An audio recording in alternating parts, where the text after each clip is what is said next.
Tonight, from M&T Bank Stadium in Baltimore, Maryland, it's Sunday Night Football on EA Sports.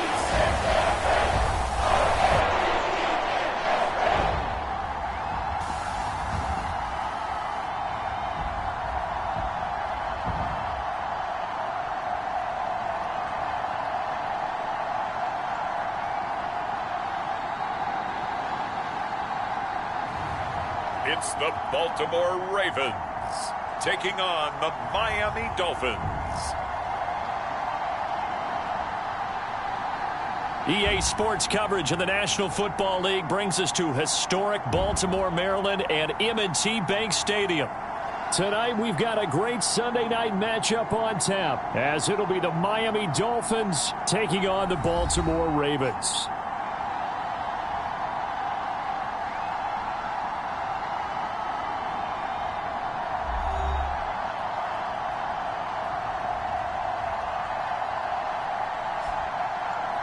Alongside Charles Davis, I'm Brandon Gaudin. And Charles, you look at this Raven team as they get ready here. And losers their last time out, so they'll look to make amends here. And one of the best ways you can do that is to be at home, and they are. They're going to try and ride that home crowd and that wave of emotion to a victory in this one. Meanwhile, for our visitors, the Dolphins, it's been a great start to the season. Back-to-back wins to begin the campaign.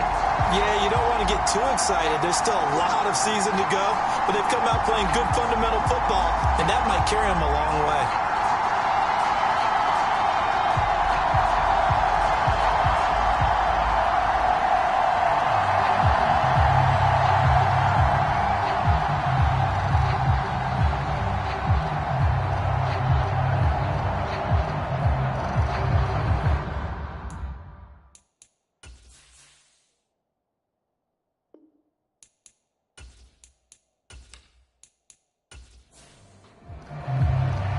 It's the first weekend of autumn, and the NFL is in full swing as off we go on EA Sports. And we will not get a run back here to start. It's a touchback, and it will come out to the 25. So here come the Dolphins now as they get set to take over on offense. And a look here at their signal caller, the fifth-year quarterback. Before the game, when I said hello to him, I tried to give him a little dap, but he wouldn't give me any, and I thought he was snubbing me. Then I realized he's keeping all that flame to himself. How about the week he had last week? AFC Offensive Player of the Week. On 1st and 10, Costello, and his first look is incomplete. My first thought is surprise, because that's one of the better tight ends around, and I've seen him pull in balls like this before. But how about a little credit to the defense forcing that incompletion? Following the incomplete pass, here they go again, 2nd and 10 from the 25. First carry here for Ken Walker. And he is met in his tracks behind the line of scrimmage. They'll wind up losing 3, and now it's 3rd down. Well, that's not an easy play for a defensive end, because most of his responsibility has him getting upfield and working, but how about his vision to see where the play was going, crashed down inside, and tackled him for a loss. And this opening drive not going to plan. This is now 3rd and 13. Back to throw. Costello. Oh, he tries to get it to Metcalf, but it's intercepted. Picked off by Marlon Humphrey. And the return will stop right around the 25.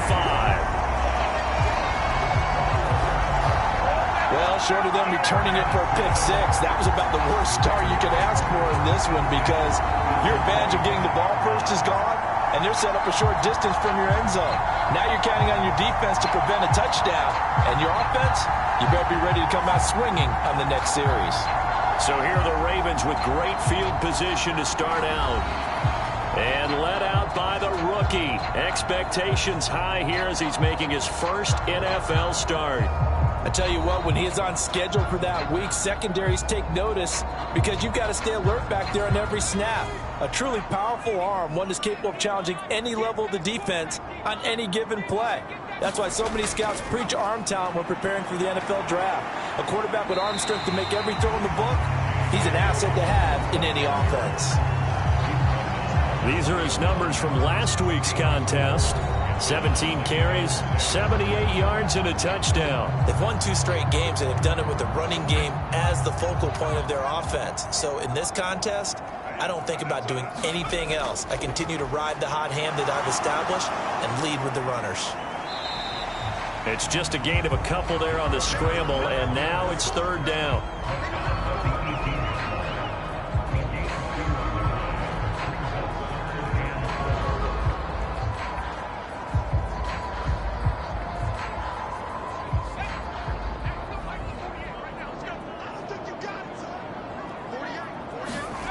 Looking to throw.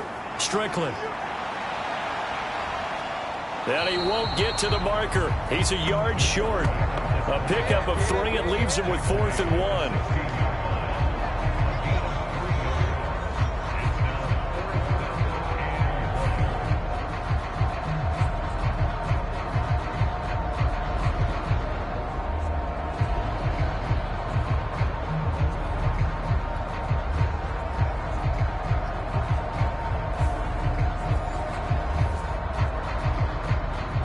So on 4th down, here's the Ravens Pro Bowl kicker Justin Tucker out onto the field. A 33-yarder from the left hash. And the 38-year-old vet able to split the uprights, and the Ravens strike first at 3 zip.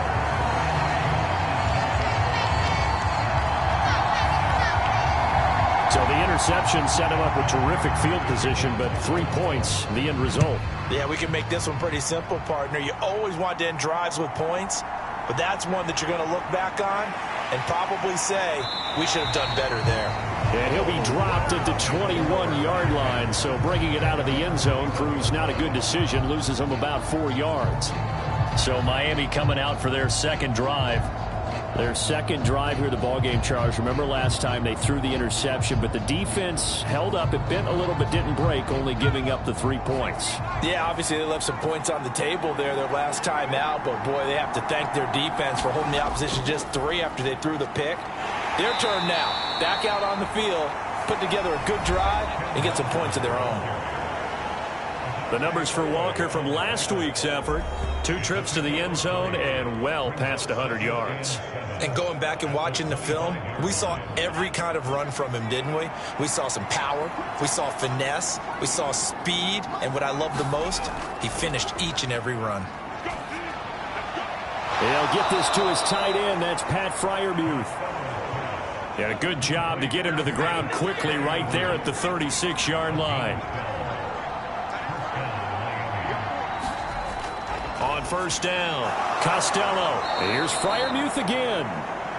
They'll wind up getting 7 on the play, and it's 2nd down.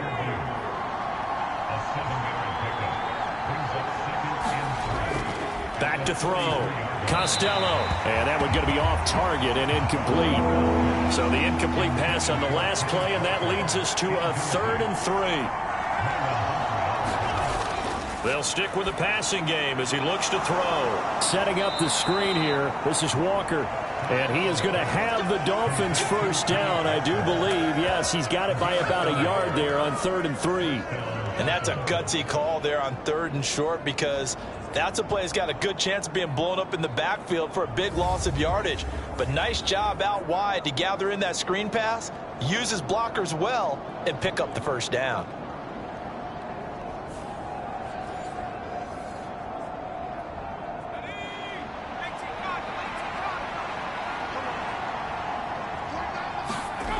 Back to throw again. He's got his tight end Freiermuth over the middle. So the completion good for 7 there, and it'll be 2nd down.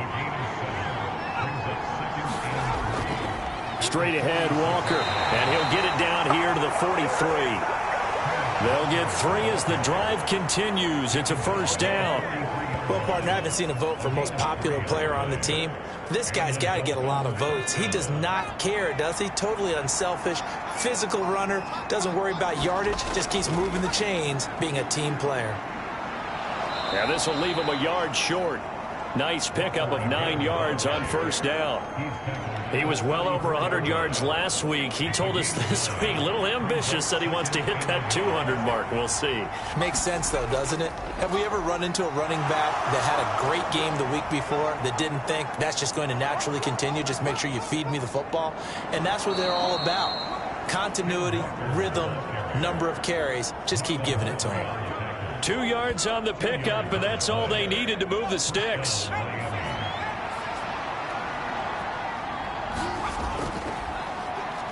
Headed straight, it's Pacheco. Tremaine Edmonds there to bring him down. Here's a 2nd and 5.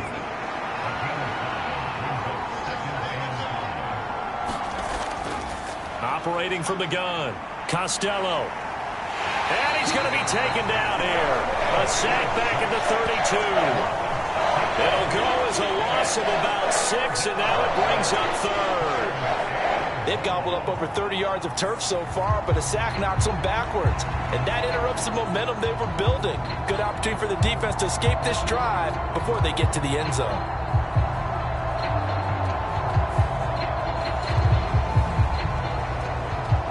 The Ravens bring out an extra defensive back here on 3rd.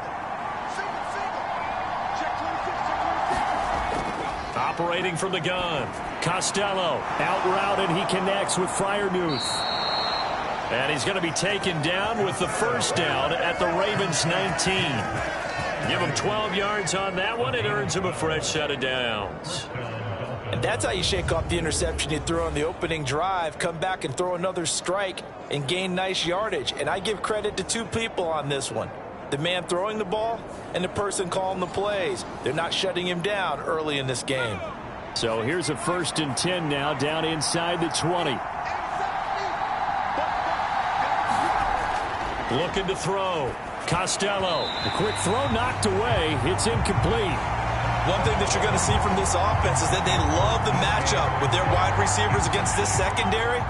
That one wasn't successful, but don't expect them to back away from attacking all game long. To throw again, Costello. And a quick throw here, that's complete. That'll leave them with a 3rd and 2 coming up. They got 8 yards there.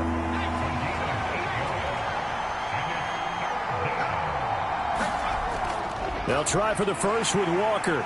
And that one going nowhere from the start as he's met in the backfield and goes backwards.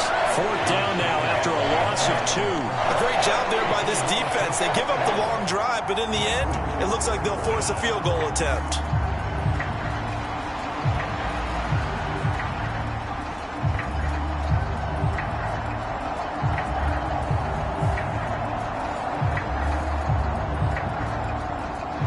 Now to try the field goal, and here's Daniel Carlson. From the right hash here, should be an easy one. The kick by Carlson is good, and the Dolphins are going to tie the score at 3.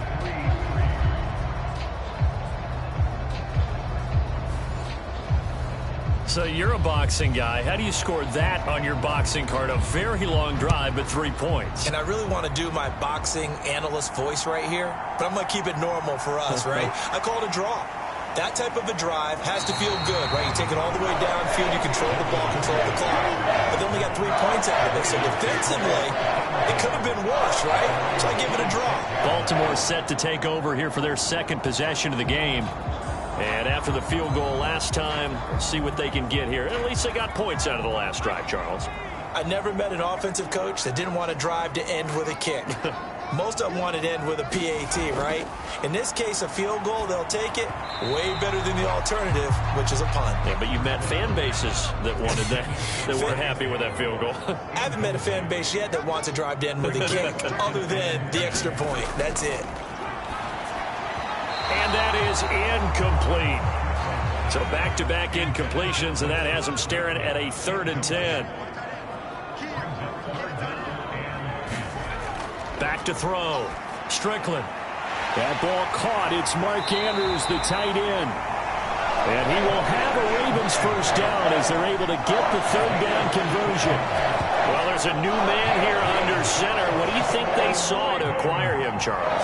I I think they went back to their old scouting reports because those never go away. And I think that they liked him when he was coming out of school, didn't have the opportunity to get him. But now with this opportunity, they think they can get him back to his former level.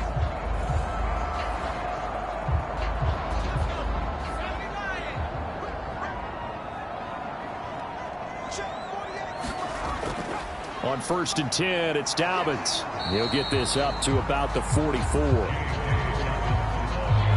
From the 44-yard line, here's 2nd down at 7. Another run here with Dobbins. And a good pickup there. He gets about 6 up to midfield. A yard all they need, but it's 3rd down.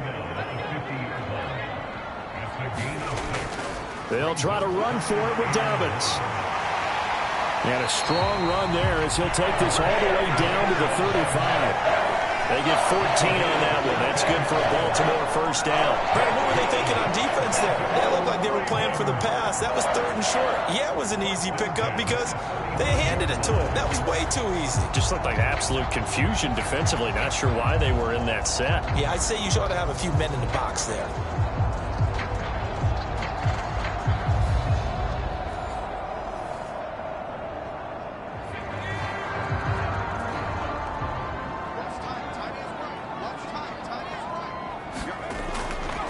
Now a play fake here on 1st down. Forced out to his left. And he'll protect himself at the end here as he winds up getting pretty decent yardage. The improv on the scramble there gets him 6, and it'll be 2nd down. You know what I like about that play? He didn't try to do too much on 1st down. He took what the defense gave him, put together a solid game to bring up 2nd and manageable. Now they have a couple of plays to pick up just a few yards and a new set of downs. From the 29, here's a 2nd and 4. Looking to throw. Strickland firing quickly, but it's incomplete. Yeah, offenses always try to be smart about when they're trying to dial up a screen to the running back because they understand you can only go to the well so many times in a game without the defense starting to anticipate the call. Now this will probably be the last play of the quarter. From the gun on 3rd down. Strickland. And that's going to be knocked away and incomplete. And with it, time has expired on the 1st quarter. 3-3, a tight one after 1 on EA Sports. And the first play will be a field goal try. Made his first. This now from 46 yards away. Tucker's kick is good. And they will take the lead here in this battle of field goals at 6-3.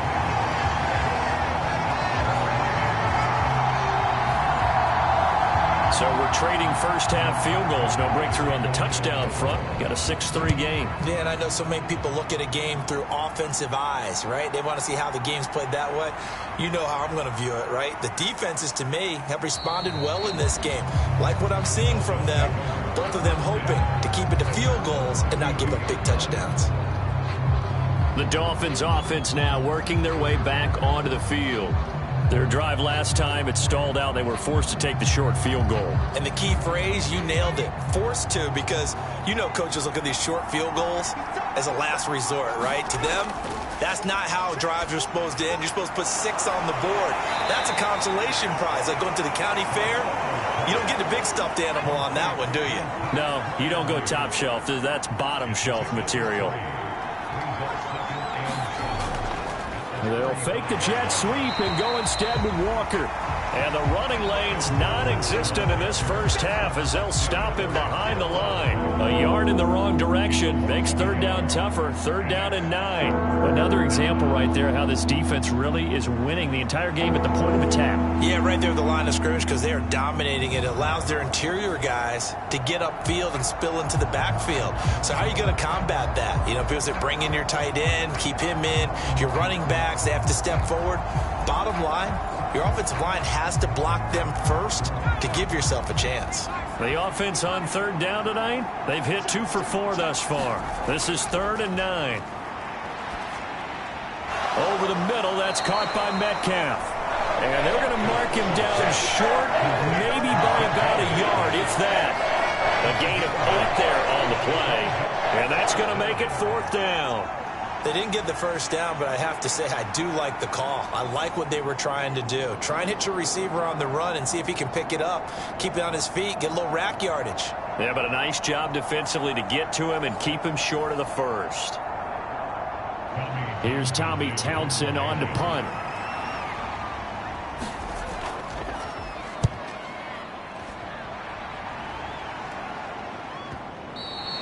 And a little too much mustard on that one. It hits a couple yards into the end zone. A missed opportunity there maybe to pin him back. Baltimore about ready to go on offense. And they split the uprights last time for 3. They've got the lead. They're not going to play this conservative. They're not hoping for another field goal. They're hoping for a touchdown. I'm with you on that one. I like where your head is. I like the way you're thinking because you're exactly right. Trying to sit on a lead and play that way, that doesn't work too well for most teams. Run your offense. Run what you do best. Exactly. Put it all the way down and try and increase your lead in a big way. And the best way to do it, touchdowns.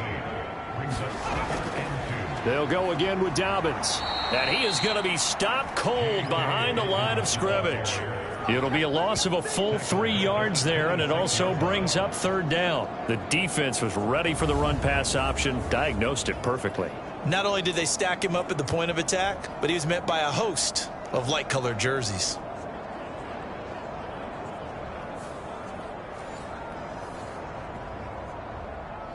The Dolphins bring on an extra defensive back on 3rd down.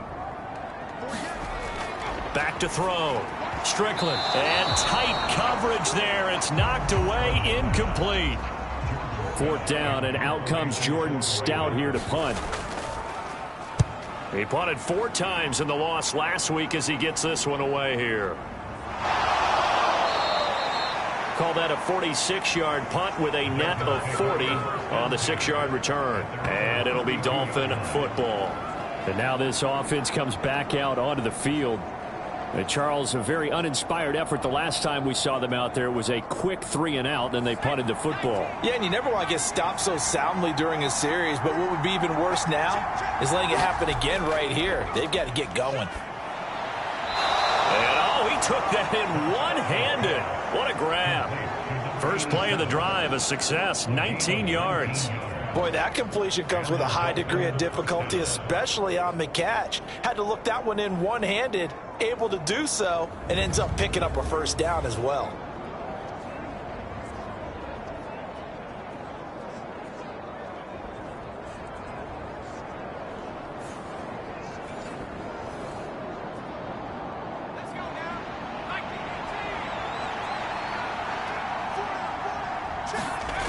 Throwing on 1st down.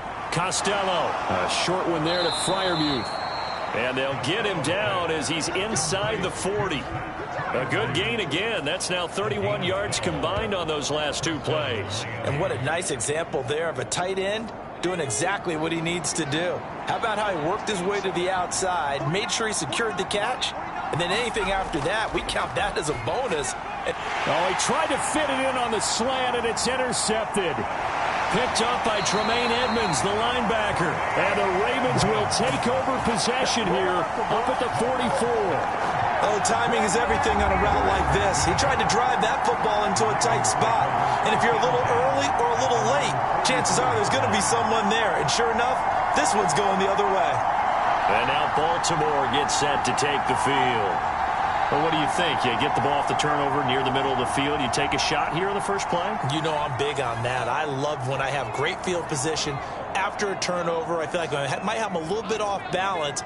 I prefer to take a shot, but a lot of coaches will tell you, you only do it if you trust the guy who's got the football in his hands. Meaning, if it's not there, he won't force it downfield and maybe turn it into an interception. He'll go to the check down, go to a second option, and go ahead and take the play that's in front of him. They go play action here on 1st down. This is caught inside the 15. And he's out of bounds. Almost gets to the 10. Give him 30 yards there. There's the arm strength that we saw in college and during the scouting process. And really, it's not just the arm strength there, but the placement as well. To me, that was an excellent combination of arm talent and accuracy.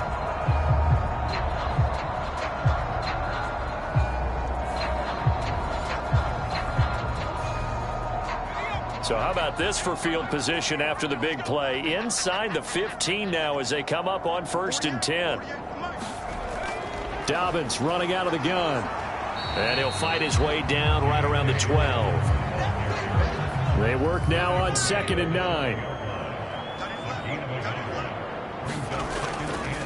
A give up the middle to Dobbins. And he is met in his tracks behind the line of scrimmage. They wind up losing a couple there, so they go behind the original line of scrimmage, and now 3rd and 11 coming up. Sometimes I forget how much information he has to go through before the ball's even snapped, but what a diagnosis right there. Saw the play, shot through the gap like a rocket, ends up spilling it for a loss. A 3rd field goal of the first half, not what they're looking for as they come up on 3rd down. Looking to throw. Strickland. Quick throw, that's complete on the inside slam. And he's going to be taken down here, still a couple yards short of the first. They'll get 10 there, but it leaves them just short for 4th down. And that big gain may just change the thought process here on 4th down. I think in the red zone, they might now consider going for it on 4th down.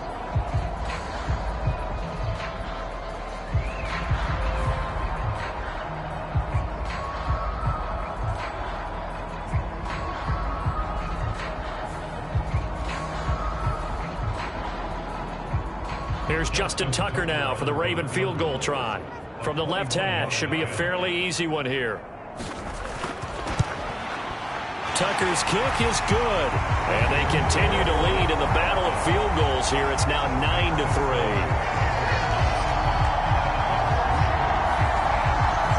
So that one is his 3rd of the game. Now, if you're wondering, that's only halfway to his career high, as he once had 6 field goals. Brandon, but 6? Let's hope we don't get that again, please. Can we see a few touchdowns here and there? That'd be nice. And a nice return sets him up pretty good here right at the 30-yard line. Dolphins offense returning to the field. And 2 picks thrown here in this first half alone. We'll see how that affects him. Can't wait to see where his confidence is, because the great ones, they'll throw 4 or 5 picks, and while it'll hurt their team, it won't hurt their confidence. They'll think something was just wrong with the ball or the wind or something was funny. It's never about them. That's how they stay so into the moment and into the game.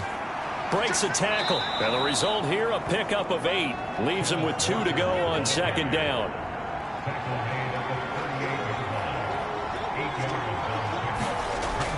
Back to throw. Costello. This one complete to Jalen Waddle. And he'll be taken down, but not before he works it past the 50. Waddle's first catch, good for a 1st down.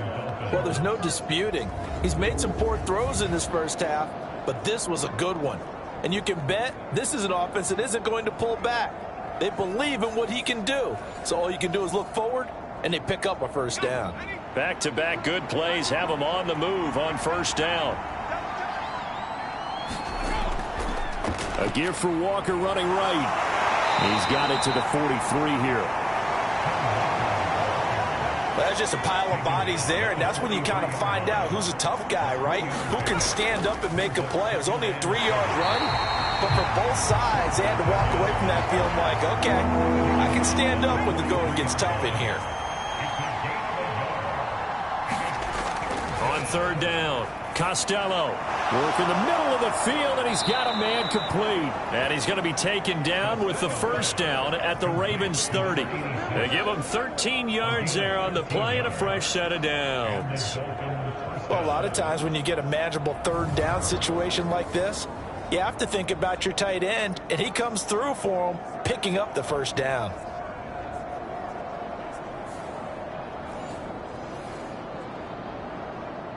This offense finding its legs now. Here's another 1st and 10. From the shotgun, he'll look to throw. That's going to be caught by Waddle. That's good. The completion there for 7 yards, and that'll make it 2nd down.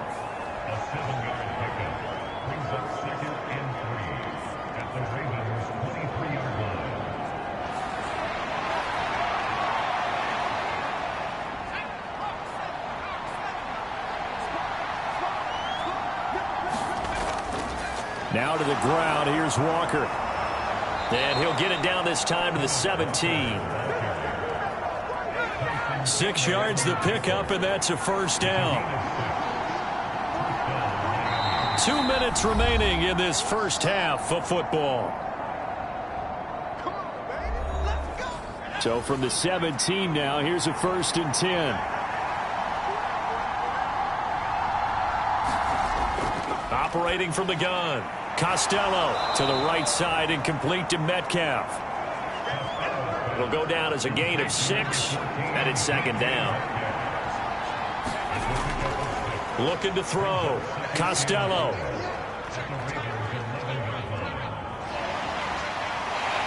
And they finally get to him as he's taken down. Credit that sack to Travis Jones. And this offense continues to shoot themselves in the foot. And here, another sack. All game long, we've seen missed assignments, which have led to turnovers, sacks. This group has not played well at all here in the first half.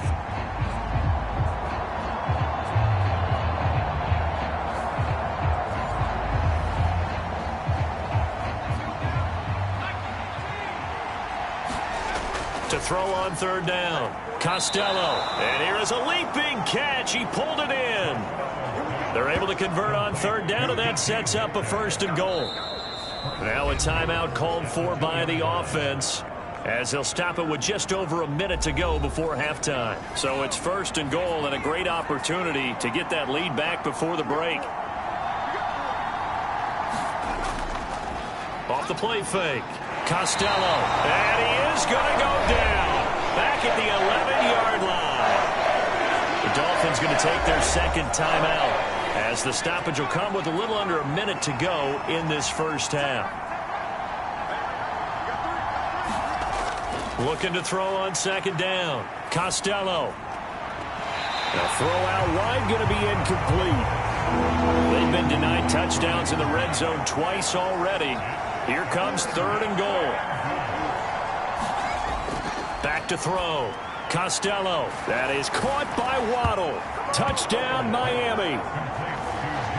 Jalen Waddle, his first touchdown here of the new campaign. And the Dolphins are an extra point away from moving out in front in the final minute of the half. That's why you've got your star out there. Throw the ball to him. They did.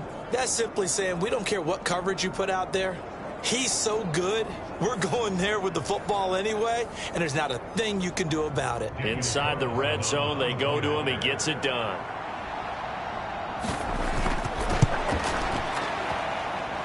Extra point by Carlson, up and good. And that will give him the lead here as we get on towards halftime. The kicking team out for Miami as they will send this one away. Duvernay going to sit on this in the end zone, so it'll come out to the 25.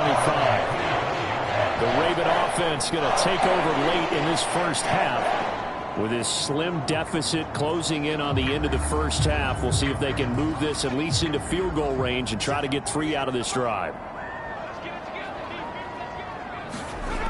On 1st and 10, Strickland. And now this is intercepted. My goodness. And he will bring it back. It's a pick 6 and a Dolphins touchdown. But Charles, you can just see the frustration on the sideline. Safe to say that's not how they expected this series to go. The ball only went one way, and it was backward into their own end zone, courtesy of the pick 6. And, Brandon, how often do we hear offenses tell us before a game they want to end every series with a kick, right? A punt, a PAT, or a field goal. In case of a defense, they wanted to end with a punt or a takeaway. And we saw the takeaway right there, and it turned out to be a takeaway that turned into 6 points. Extra point by Carlson, up and good. And the lead is up to 8. So the defense creating some points, not only getting the interception, but then returning it to the end zone for the pick 6. So they throw the pick 6. They'll get another shot at it now as this one's in the air. And this will be a touchback as that sails over the end line.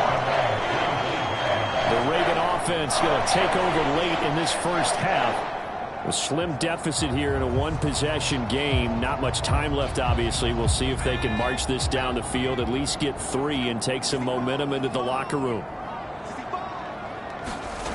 Throwing after the interception. Strickland.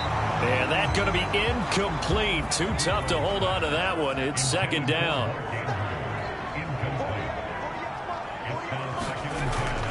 Looking to throw. Strickland. The Dolphins get there this time, and they bring him down. Call it a loss of 5, a big sack to bring up third down. Okay, you know my bias is about to come out here. A lot of people think that the offense is just moving in the wrong direction. I'd say they're moving in the right direction because the defense is pushing them back. Former defensive guy. Now, as a quarterback, third and long, you really got to rally the troops here, don't you? Yeah, you do in a big way. And what else do you have to look out for? More pressure coming at you because it seems to be working pretty well. And they line up now for what will likely be the last play of the first half. Not wanting to risk another sack, they'll play it safe with a run. And he'll get nothing out of that one. So we have reached halftime here in what's an 8-point game. As we'll get you down the coast to Orlando for Jonathan Coachman at our EA Sports Halftime Report. Coach. All right, Brandon, thanks very much. We'll get back to you and Charles in a minute. But first, time to give the folks at home a look at what's going on around the NFL. We'll start up at MetLife Stadium in New Jersey, where it was the Jets who were able to come away with the win at home. Jacob Eason leading the way in the victory with 3 touchdown passes. From there, we head over to Detroit. Check on the Lions at home, Ford Field. And they were losers in that one to the visiting Green Bay Packers. Justin Herbert, 5 touchdown passes, leading his guys to the victory.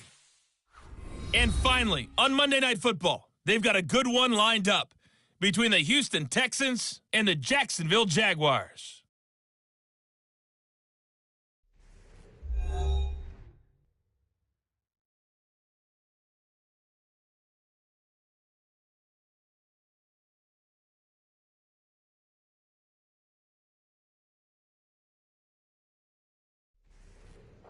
Okay, Coach, appreciate it. A 1-touchdown game here as we get set to resume play in the second half.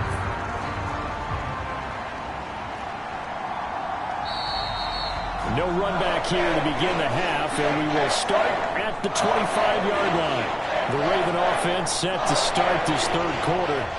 Well, Charles, we saw a pretty entertaining first half, close ball game. Remember there toward the end of the second quarter, the opposition scored to take the lead. Now we'll see if these guys can get a score of their own to regain that lead. Yeah, they want to have that type of a response, don't they? Because they want to find a way to take control of this ball game one more time. Gauntlet's been thrown down. They want to see if they're ready to answer it. Here's 2nd and 7 now from the 28. Off play action. Strickland. Throwing quickly there, but it's incomplete. They head to the line facing a 3rd and 7 following the incompletion on 2nd down. Back to throw. Strickland looking deep here for Flowers. And this will be incomplete.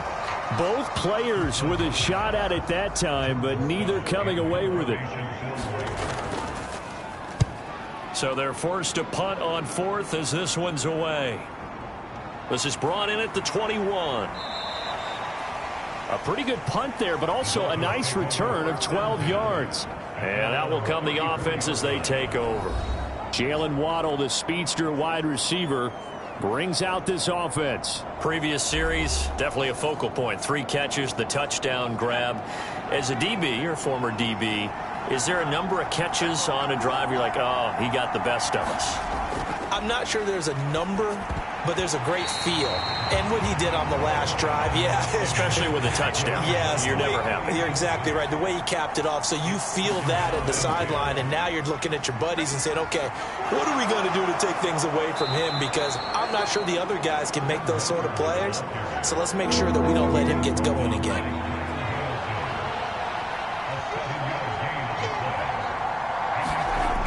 On 3rd and short, they'll try and pick it up through the air.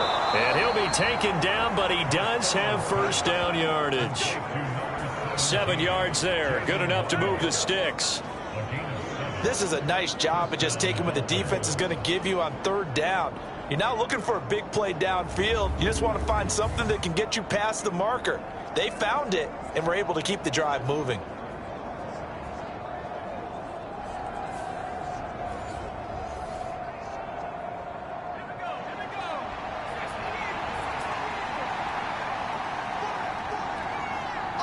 Metcalf motions left. They'll get it forward to him on the touch pass. Fighting through. Yeah, he will go out right near the 35-yard line. 18 big yards on that one, and a Miami first. Just a simple tap pass, but it pays off in a big way. And sometimes the simple stuff causes the most problems for a defense because there's a breakdown in communication there. When that receiver goes behind the line of scrimmage and it looks like he's going in motion, someone either has to go with him or he has to be passed off to another defender. Somehow they didn't get that communicated well, and it turned into a nice play. Nowhere to go here. He lost the football. Oh, and one of the linemen on the other side has got it. When that ball popped free, we could hear it all the way up here. Those guys down on the field alerting everyone of the fumble. He's lucky that his offensive mates picked him up and jumped on it. Yeah, and you have to think to yourself, and I'm sure they've been echoing it on the sideline and into the huddle. Guys, we have the lead. Just take care of the football. Don't make it easier for them to start to make a comeback. Pass protection has been a problem all night long as they come up facing second and a bundle. Toss left side for Walker. No gain on the play this time, and it'll be a third and long situation coming up.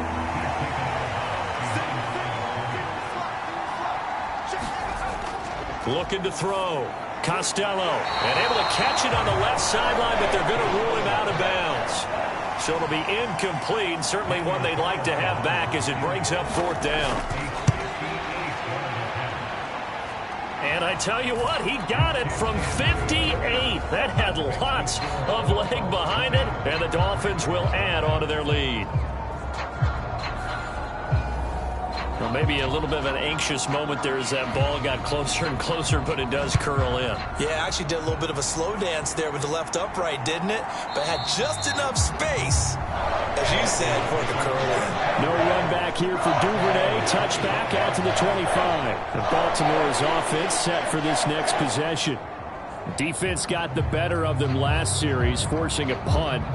See if they make a few changes in the game plan here and try to get points out of this drive. 1st and 10. Throwing to start the drive. Strickland. Throw right side is complete to Andrews, his tight end. And they get him down, but not before he takes it across the 40-yard line. That's a good way to start the drive. 17 yards and a first down. But when you hit him on the move like that, and he's able to get into open field with a full head of steam, oh, boy, it's going to be tough to get him down. Yeah, there was a big window. They're lucky they did get him down.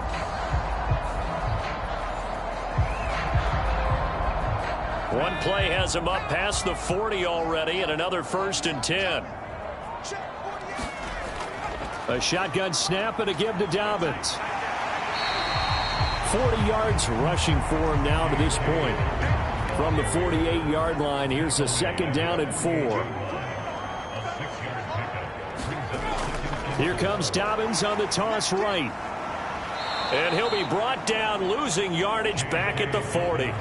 A loss of 8 that time, and it brings up 3rd down. You see that celebration from him after that stop?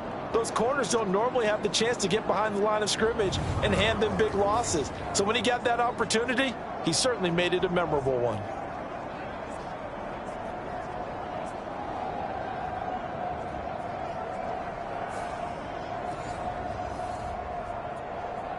This offense in desperate need of a conversion as they come up on 3rd down. Back to throw. Nowhere to go here. He lost the football. And this is picked up by the Dolphins through the middle of the field.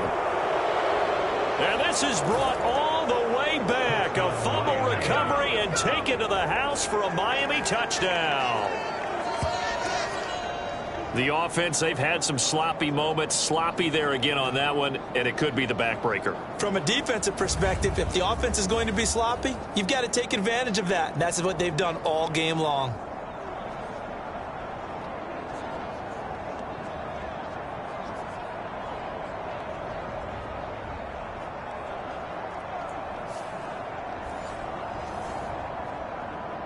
Carlson now to add the extra point.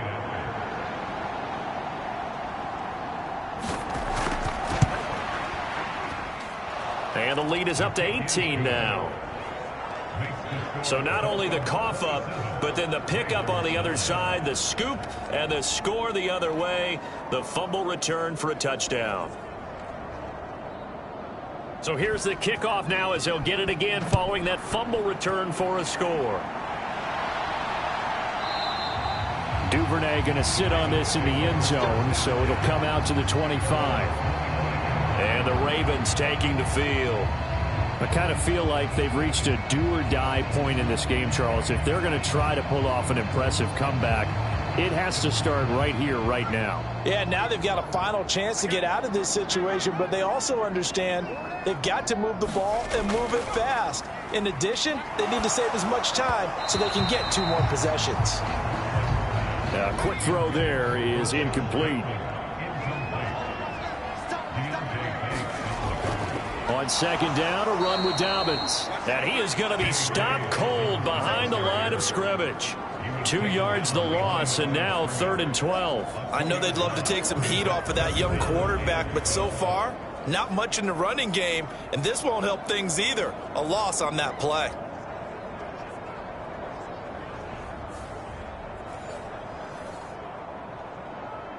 They need 12 here. It's 3rd down.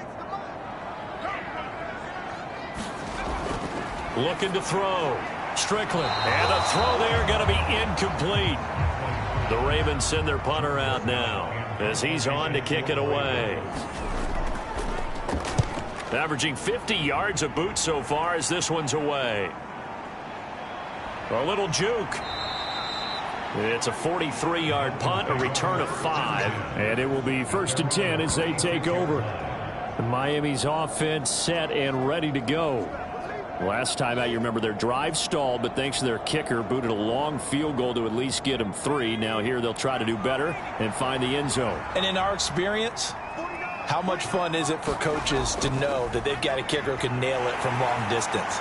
Now, the hard part is, as an offensive play caller, you don't want that in your head too much where you're relying on it, and he goes out and gets the job done for them. But I'm quite sure he would be content to just kick extra points from here on out. Yeah, absolutely no question. I think his teammates would be okay with him just kicking the extra points as well. And hard running's going to get him over the 40 to the 42. Here's 3rd and 3. Back to throw. Costello. He completes this to Walker. And he'll maybe get back to the line of scrimmage, but no more than that. So he'll be stopped here for no gain. And that's going to bring up the 4th down. They dialed up the blitz on 3rd down, and your worry as a defense that they can hit you with a big play in that situation. Instead, the blitz pays off, able to rally to the football and make the play.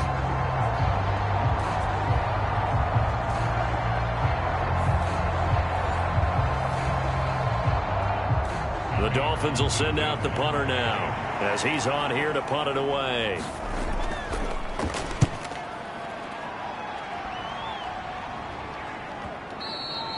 And this will hit just beyond the goal line as it's into the end zone for a touchback. The offense for the Ravens returns to the field. These guys definitely hoping for a better showing than their last appearance. They couldn't really even move the football much beyond the shadows of their own goalpost, Charles. We'll see if they can get a better, more sustained drive going here. Yeah, and every team that we ever talk to says the exact same thing. When you start a drive from that deep in your own territory, the goal is a minimum of at least 2 first downs, because even if you have to punt then, you change the field position, right? You flip the field a little bit. They didn't get that done. This time they want to string together a nice drive and help themselves out. A short throw caught by Andrews, and he'll get this up past the 25 before he's out of bounds. This offense in desperate need of a conversion as they come up on 3rd down. They set up the screen for Dobbins. And he's going to lose yardage and be backed up to the 25.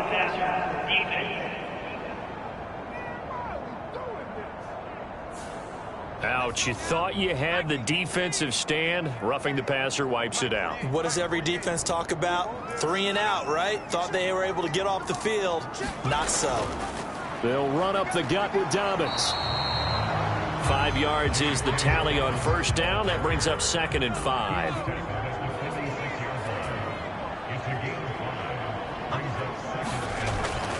Here's a give to Dobbins. And he'll fight forward maybe to the line of scrimmage, but that's all. They'll say no gain on the play there, and now it'll be 3rd down.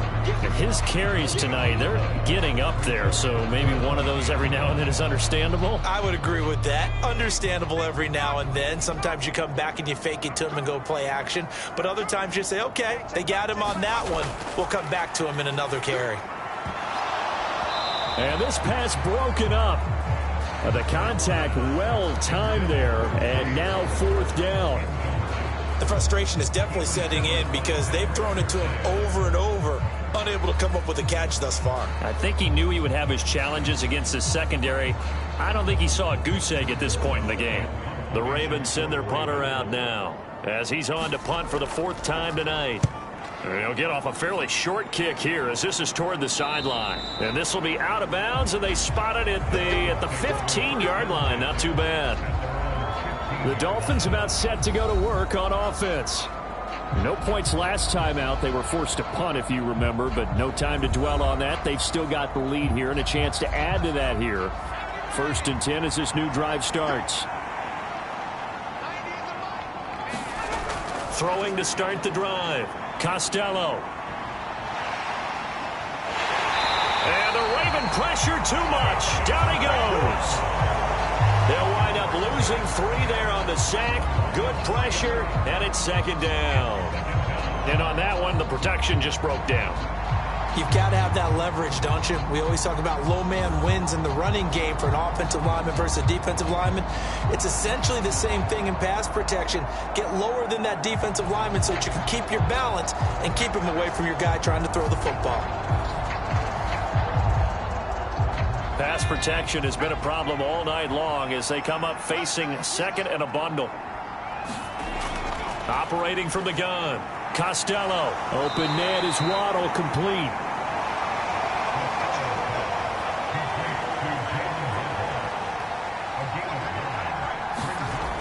From the gun on 3rd down. Costello. That is caught. And he is going to have the Dolphins 1st down as they're able to get the 3rd down conversion. Going old reliable there to the slot on 3rd down. And the slot position has become the bane of just about every defense's existence because how do you cover? Do you go with a bigger guy to try and use size? Got to try and go with a quicker guy, and sometimes you even get out quick there. Very difficult to match up with that slot receiver. That's why they keep going back to him. And he's had the hot hand.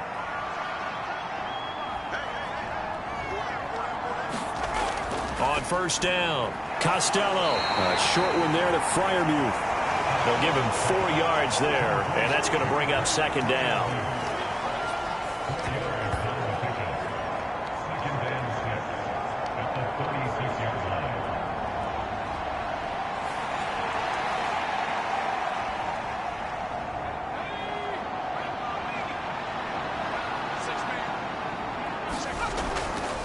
Trying the left side with Walker. And he'll get this one up to about the 39 here. 1 quarter remains here on a Sunday night. You are watching the NFL on EA Sports. Back now in Baltimore. It's Dolphin football. It's also Dolphin lead to begin quarter number 4. On 3rd down, here's Walker. And he's got the 1st down yardage before he's brought down at the 42. Only 3 there on the pickup, but that's enough to move the chains. Brandon, this can be so demoralizing for a defense. They've had 2 opportunities to get off the field. They haven't gotten it done. So now your coordinator, he's going to call every blitz that he has, any type of exotic, something that they haven't seen before. And he's also telling the defensive lineman, don't worry about holding people up. Just get in gaps and try and make a big play. And not only not getting off the field on 2 opportunities, clock continuing to run. So 2 1st downs, and that moves the ball to the 42 now, 1st and 10. And going right back to Walker. And he finds a little bit of room, enough for 4 yards. It'll be 2nd down. They're in a pretty good spot right now with a convincing lead. I think this is where they put on the boxing gloves, start to try and pound them into submission. And the offensive line, they've controlled this game. I don't see why that trend would change now. On second down, it's Walker. He'll be taken down at the 48 for a pickup of 2 yards. This offense has converted 2 third downs on this drive already. This is 3rd and 4. Now a shotgun snap as they'll look to throw. And it's going to be incomplete. He was able to catch it there on the right sideline, but out of bounds, says the line judge. And it's going to bring up 4th down. On is the punter, Townsend, as he gets this one away. And no one there to stop it. Hits at the 8, but it carries all the way into the end zone for a touchback. Now the Baltimore offense heading back out onto the field. Well, it's been a struggle so far for this offense, Charles. It's not only that they haven't been able to put the points up, but really stringing yards together has been a real issue for them in this one. I'm so glad you brought up the yardage, because I was thinking to myself, we've seen a lot of NFL games, and we've seen our share of lopsided contests, but in almost all of them, both offenses have put up at least 200 yards in a game, but not in this one. This has been a display of offense that, frankly, I think the two of us have watched from behind our hands, trying to spread our fingers wide enough to actually see the result.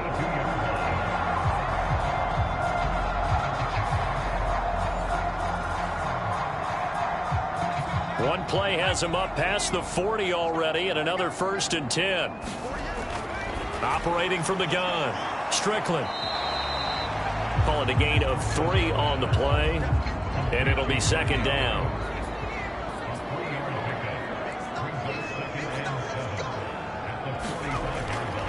Looking to throw. Strickland. They'll try and set up the screen. It's complete. So the screen good for only 2. Now it's 3rd down.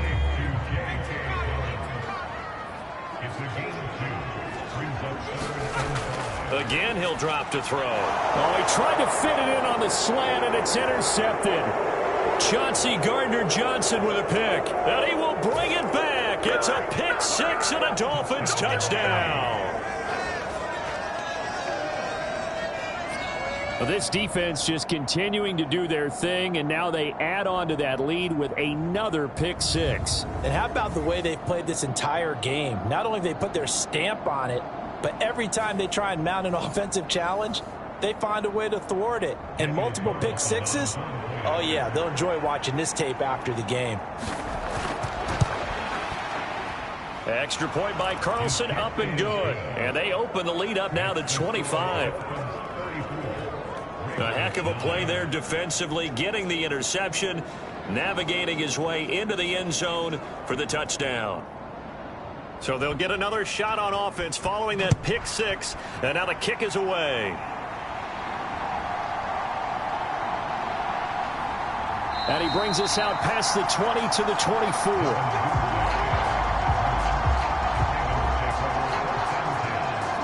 Here comes the Raven offense now, ready for another possession.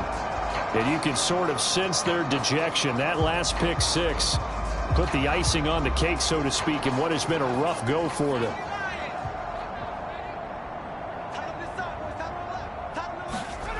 Throwing after the interception.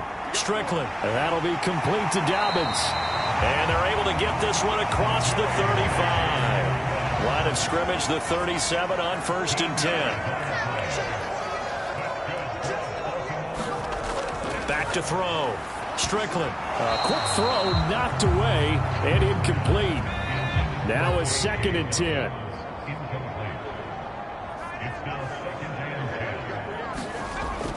Throwing again. Strickland. Open man is Duvernay. And he slips up past the 45 before being tackled.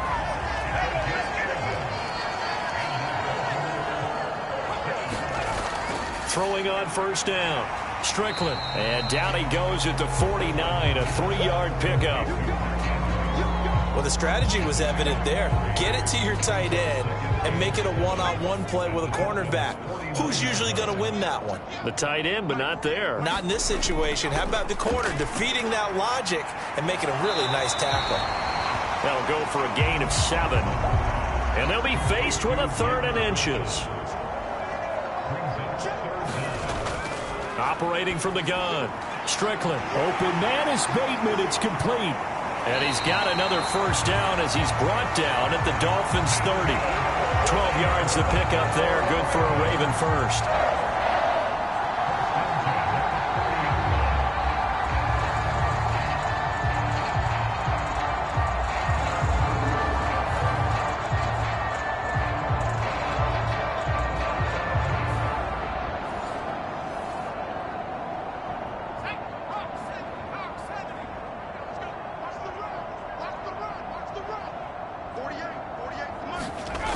On 1st and 10, Strickland. It's incomplete. Took a shot, couldn't connect. 2nd and 10.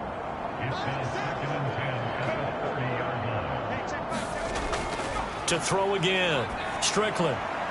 That's caught. It's Flowers. And he's got another first down as he's brought down at the Dolphins' 12-yard line. 19 yards to pick up there. Move the chains. That's just his 2nd catch of the game. They wanted to keep him silent. They have kept him silent. Defensive football 101. Don't let the best player on offense beat you. Take him out of the game. They've done a great job of doing that.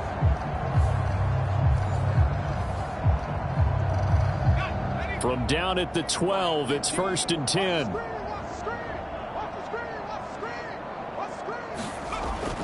Looking to throw. Strickland looking middle, and that's complete.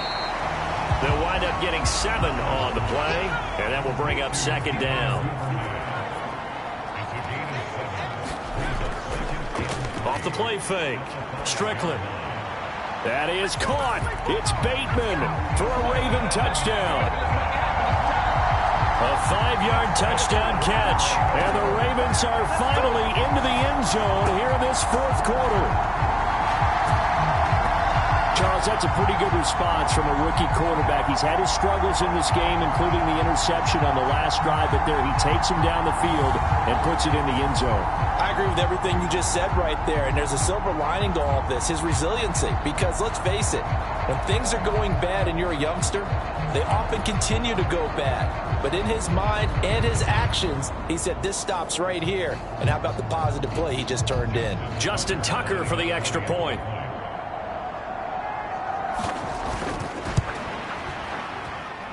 And that'll cut the lead down now to 18. A 10-play drive that time. And it's Rashad Bateman who finished it all off with a touchdown.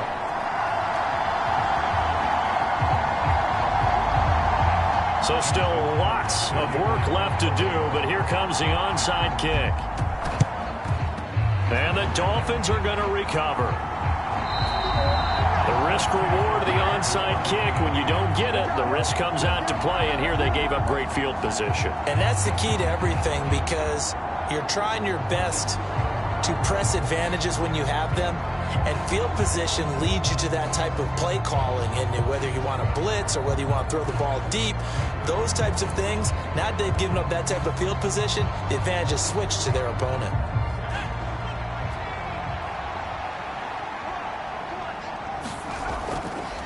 On 1st and 10, here's Pacheco. And he'll take this ahead for about 4. 2nd down coming up. But they certainly got dented with that first down run. So now they've got to be back on their heels a little bit as a defense.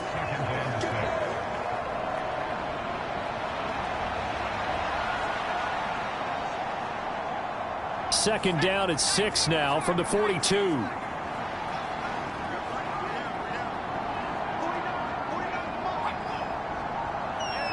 In motion left goes a tight end. Pacheco gets it again on 2nd down. And he'll take it inside the 40 to the 39-yard line.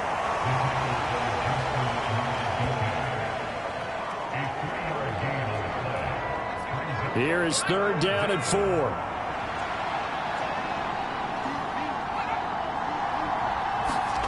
Back to throw. Costello. Going down the middle, and it's complete. And they'll wind up getting this one all the way down inside the 20. The 21 yards there as they convert on 3rd. They have the nice cushion. They just want to pour it on right now, still throwing the football. And I know my background says, why do you need to do this? Just go ahead and run out the clock and get a win. But as many people have pointed out to me, this is a video game, man. Go ahead and put the numbers up. Sportsmanship, not an issue. Exercise those fingers.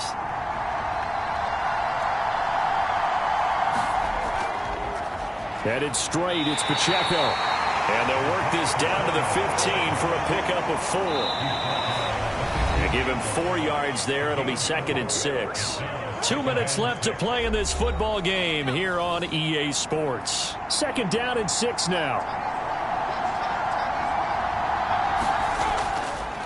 Again, it's Pacheco. And they get to him quickly here as he's stopped right around the 13. 3rd and 5.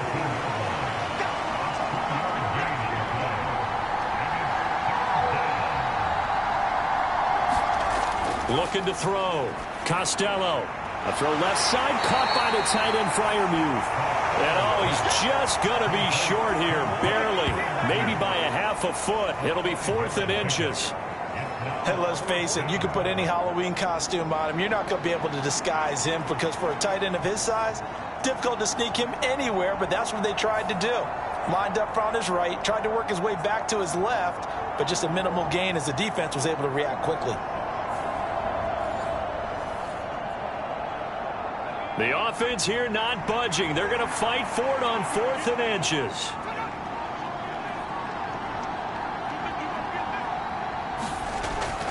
They'll run for it with Pacheco. And this is going to be nowhere close. Needed some inches and ended up losing yardage. They'll get neither the touchdown nor the first down. And the Ravens are going to get the football back.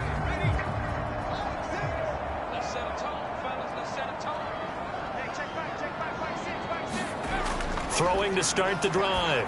Strickland. And that one drops down, incomplete. Good coverage there, forced the ball free, and it's 2nd down. Operating from the gun. Strickland. And he's going to be intercepted for the 3rd time thus far. And he will bring it back. It's a pick 6 and a Dolphins touchdown.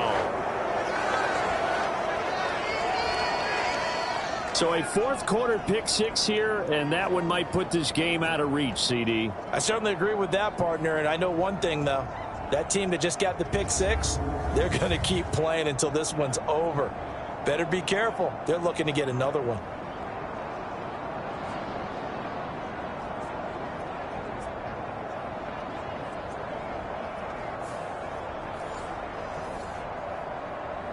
Carlson on for the PAT.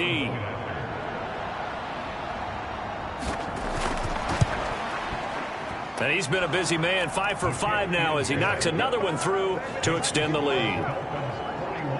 So the defense creating some points, not only getting the interception, but then returning it to the end zone for the pick 6. The kicking team out for Miami as they will send this one away.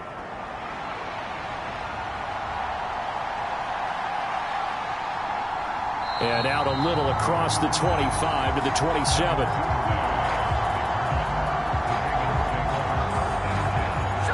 The Ravens ready to take over. Where we stand right now in the 4th quarter, this one pretty much out of reach. And, Charles, I know they're going to be disappointed about several things with this ball game, but the self-inflicted wounds, they've had several turnovers. You would have to think that's going to be something they're going to discuss heavily in the film session in the coming days. You're absolutely right about that, partner, because they're going to have to sit in that film room and watch every error that they made and figure out how to not do it in the future. And mentally, I think a lot of the guys are already starting to think about, okay, how do we put this behind us and get better for the next time out? This, they'll use as motivation for the rest of the time that they play to hopefully never be in this type of situation again.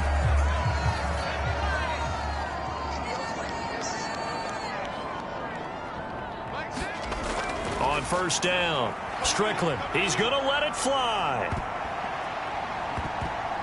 And that is going to officially draw the curtain on this one as the last throw intercepted. It's Deonte Banks with it. And the Dolphins come up with a late turnover, but it will probably only matter to the statisticians as this ball game is now officially over. Well, partner, under the lights in primetime, this offense, they gave the nation quite a show, putting up that many points to come away with what will certainly be a memorable win for them.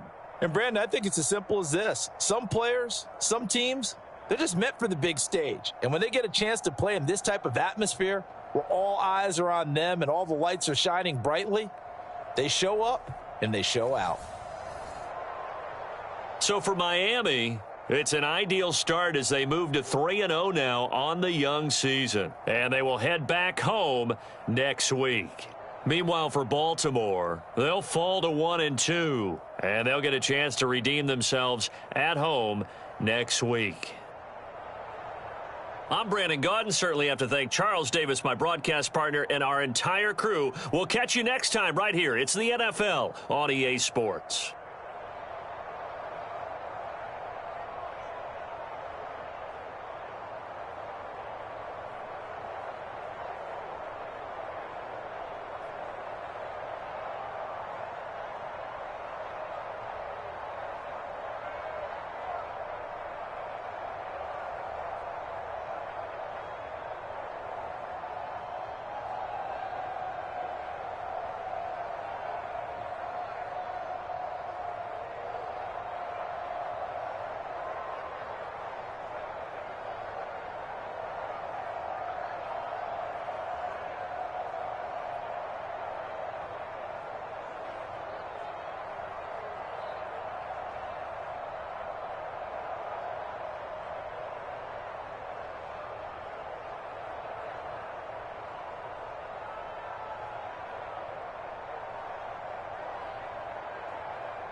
today.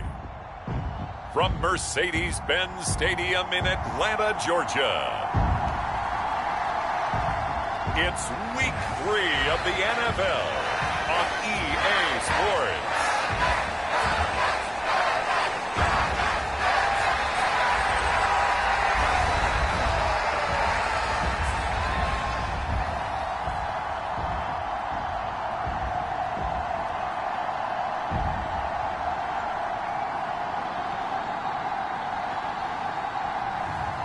It's the Atlanta Falcons taking on the San Francisco 49ers. It's the National Football League presented by EA Sports. Today it's Week 3, and we've got a good one in store, as it'll be the San Francisco 49ers taking on the Atlanta Falcons.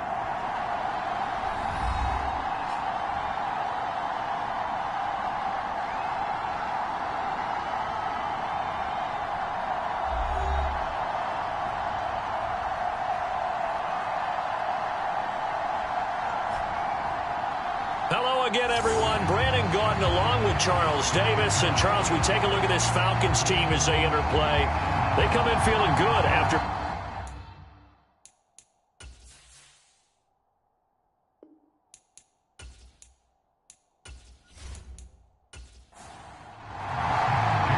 It's the first weekend of autumn, and the NFL is in full swing as off we go on EA Sports. And they will elect to not bring this one out as our first drive will begin at the 25.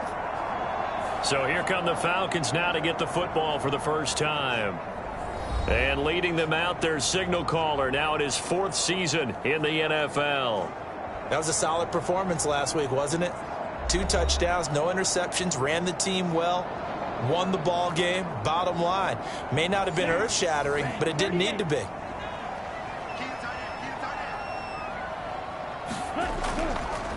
The drive begins with a run by McCaffrey. And a short pickup to about the 27. It'll be second down.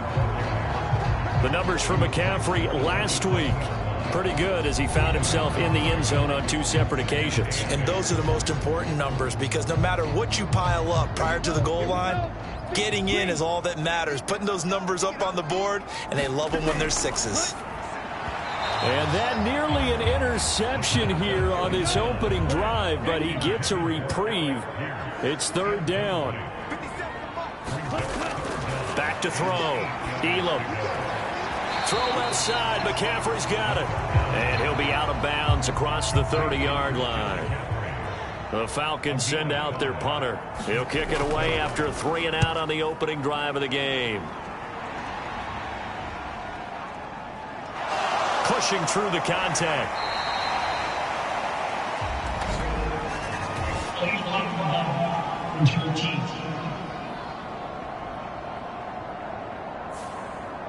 So the special teams penalty cost some yardage there as they come out on 1st and 10. They'll set up to throw. Man open, that's Deebo Samuel. This will be a gain of about 8 to the 27-yard line. There are the numbers for Samuel from that game last week. 7 catches, 98 yards, 2 shy of 100. And that was a nice job there pulling that one in. Now, this is an offense that will certainly spread the ball around a bit, and this is a guy that defenses had better focus on. Off the play fake, he'll look to throw. Oh, a leap, and he will make the catch. That one covers 29 yards, 1st down. 2nd and short, that's a rundown, so it's definitely a good time to go play action if you're feeling it. And they do so and pick up a 1st down.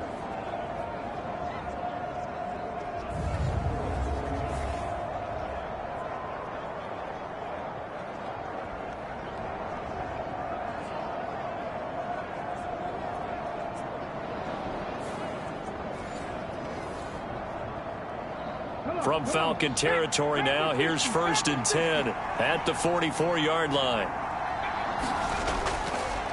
They'll run for the first time with Breece Hall. And now off to the races down the right side. Touchdown, 49ers. Breece Hall His 5th rushing touchdown now on the year. And the Niners get the upper hand as they're on the board first here this afternoon. Well, earlier in the week when they had their scouting report meeting, this was the explosiveness that they talked about trying to contain. They were concerned about it all week, yet he still did it to them. Wonder how that's going to carry over the rest of the game.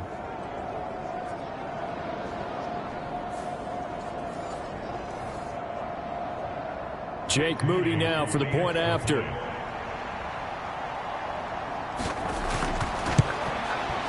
And the 49ers grab a 7-0 lead. So they only needed 3 plays on that drive. And it was capped off by a Breece Hall touchdown run.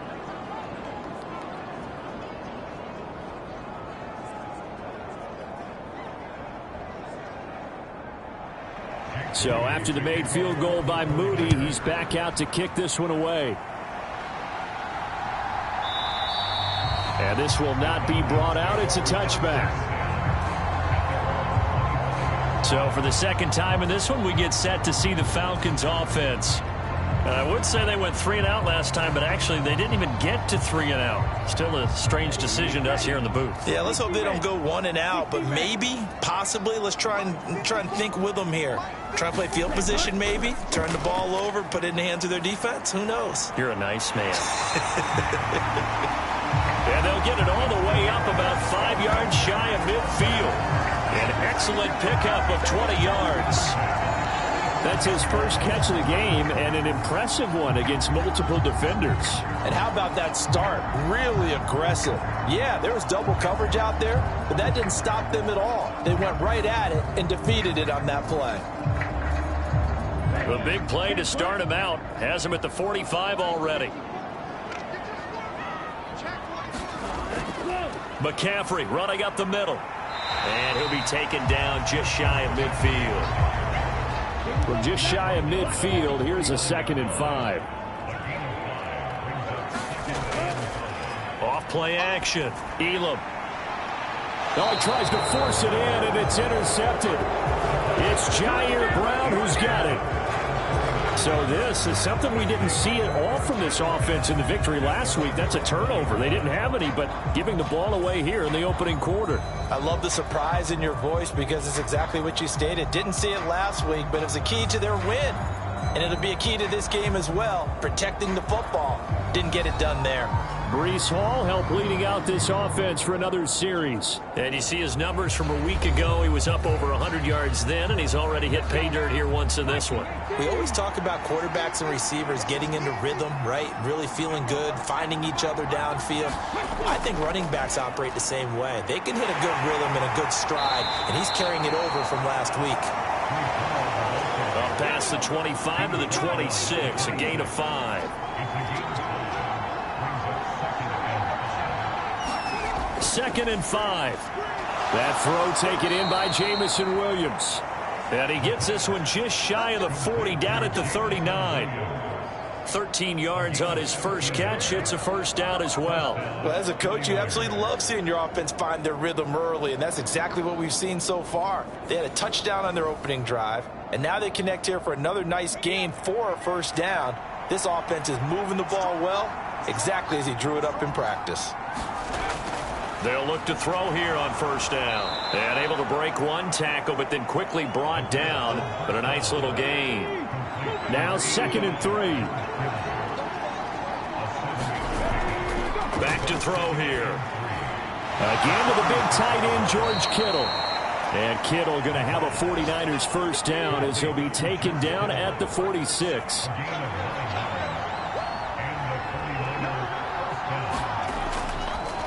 Off the option, he'll try and run with it. And he's going to get this one down near the 45-yard line. Counting down toward the midway point in quarter 1. 2nd and 9 now. Flushed out right. And he'll be brought down, it looks like right at the 40. Play number 7 now coming up on the drive. 3rd and 5. They'll look to throw. He's going to get that to his running back out of the backfield. And that's going to be good for another first down as the tackle's made at the Falcons' 30. Give them 11 yards that time and a new set of downs. Boy, everything clicking on this drive. He's 4 for 4 now, and that throw, maybe the best of the bunch. This offense is really humming, and they pick up another first down.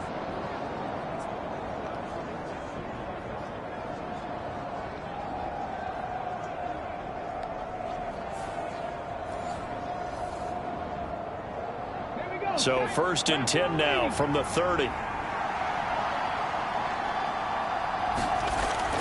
Looking to throw. And this is incomplete. Very lucky to get that one back. That nearly picked. It's 2nd down now.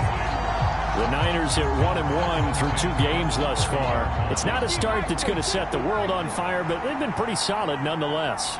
And the first thing that crosses my mind, it certainly beats the alternative of starting 0-2. I do think that this is a team that's going to take a little time to find its footing. Hard to navigate the always tough NFL.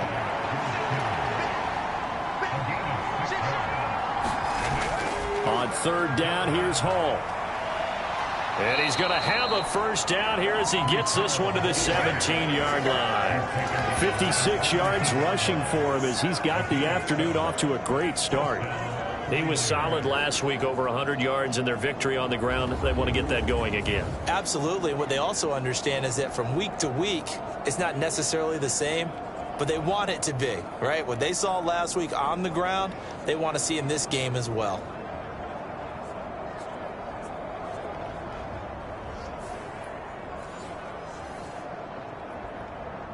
So from the 17 now, here's a 1st and 10.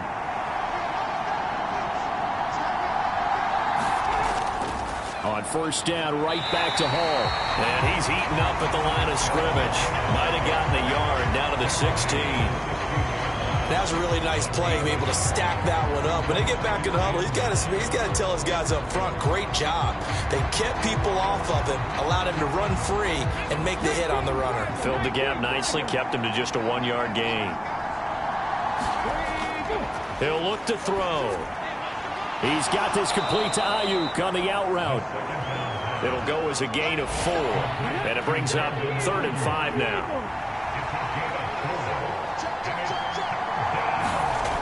Now they'll throw here out of the gun.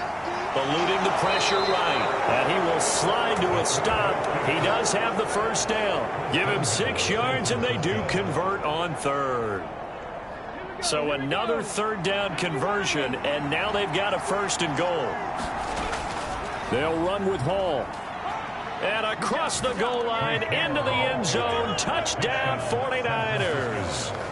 Breece Hall with his 2nd TD of the game, his 6th on the year. And the 49ers lead this now 13-0 here in the opening quarter of the ball game. So 2 drives, 2 touchdowns here in this first quarter, and he's got both of them. Well, he's certainly setting himself up for a big game here, and I think if the play caller doesn't get in his own way, they should keep riding him the entire way of this game. Until the defense proves they can stop him, that's what I would call. An extra point try now for Moody.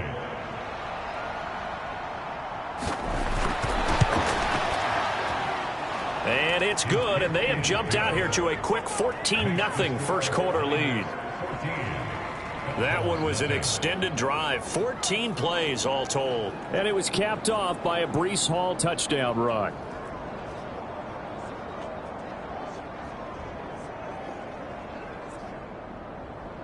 So here's Moody back out there now to send this one away. And this will be a touchback, so they'll bring it out to the 25. Atlanta now coming out on the field.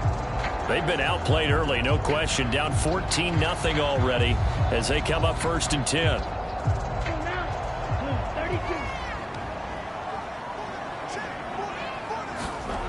They go back to the air here after the INT on the last drive. That's complete to his tight end, Waller. And past the 40 before he's out of bounds. This drive starting off on the right foot, 18 yards.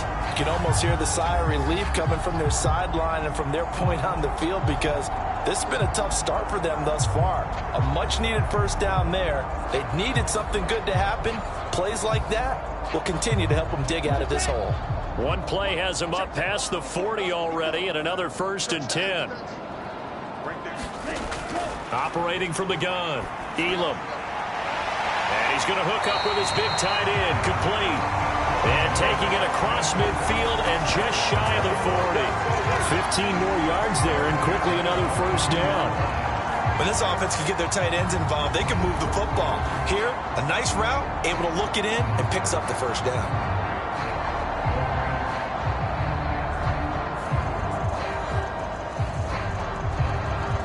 So from inside Niner territory now, this is 1st and 10 at the 42-yard line. Up the gut, McCaffrey. He'll work his way up the middle for a gain of about 4, 2nd down.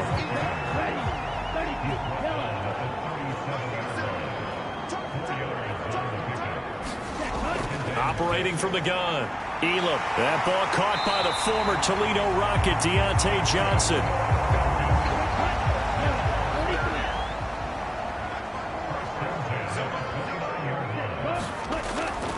On first down, this is McCaffrey. He'll get about 6 there as he takes this one down to the 24-yard line. Well, this defense for the Niners, much improved from week 1. They were terrific last week in getting their guys their first win of the season. And I'm eager to see the game plan and trying to attack them this week, because when you take it away 4 times through interceptions, what do you do now when you go into a game? Do you decide you can't throw the ball? Do you try and run it more? Or do you tell your quarterback, make sure you see your guys open before you deliver?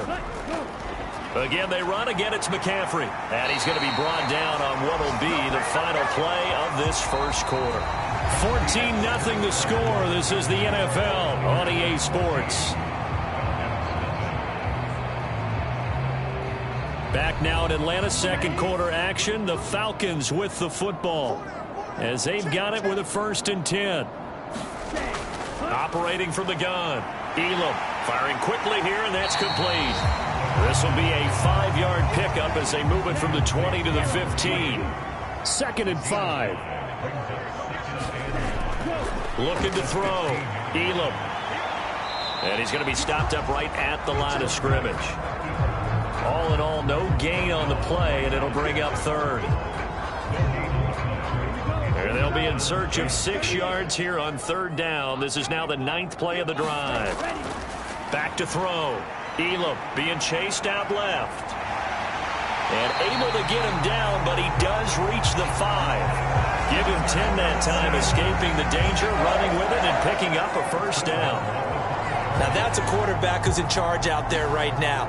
Wants to throw the ball on 3rd down, doesn't find anyone open, tucks it away, takes off, and picks up the first down, not by a little, but by plenty.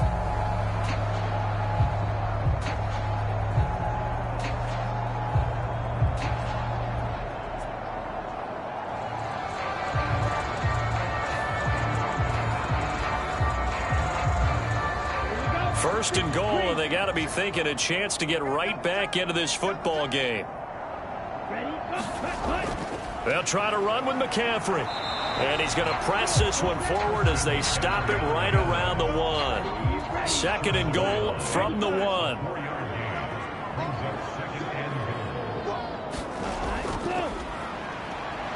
And he'll take it into the end zone. Touchdown, Atlanta.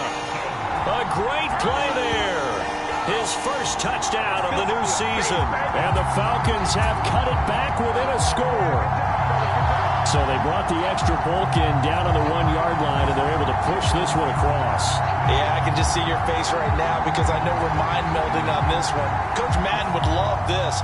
Power football, hat on a hat, chest to chest, driving forward, touchdown.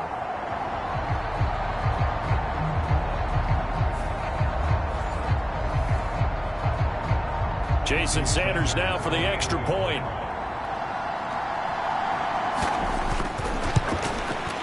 And that one makes it 14-7. So that one a long 11-play drive. And it ends with a 1-yard touchdown run.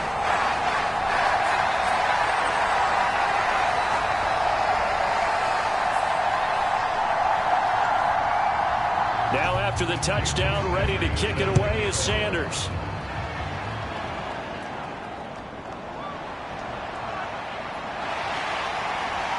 And a decent return out to the 27-yard line.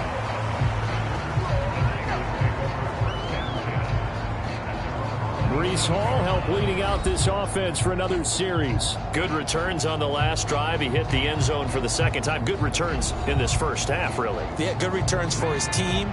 Really good returns for the guy. You know where I'm going. Darn right. Those fantasy guys who have him on their team, they're rejoicing right now, and they have a high expectation. Pressure brought in, and the Falcons get there for the sack. They'll wind up losing 8 on the sack there, and it's second down.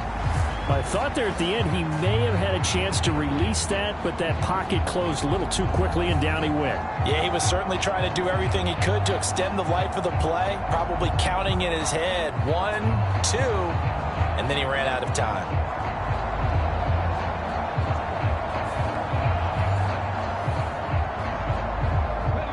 Gotta imagine the pass rush will be equally intense here on second down following the sack. It's 2nd and 18. On second down, a run with Hall. And that'll hurt the average a bit as this time they're able to get him behind the line. Just a 1-yard loss that time, but that's not what they needed. Now they're dealing with a 3rd and long. Absolutely love the effort there. The ability to flow from his inside spot and stop that one at the line of scrimmage. Nice linebacker play.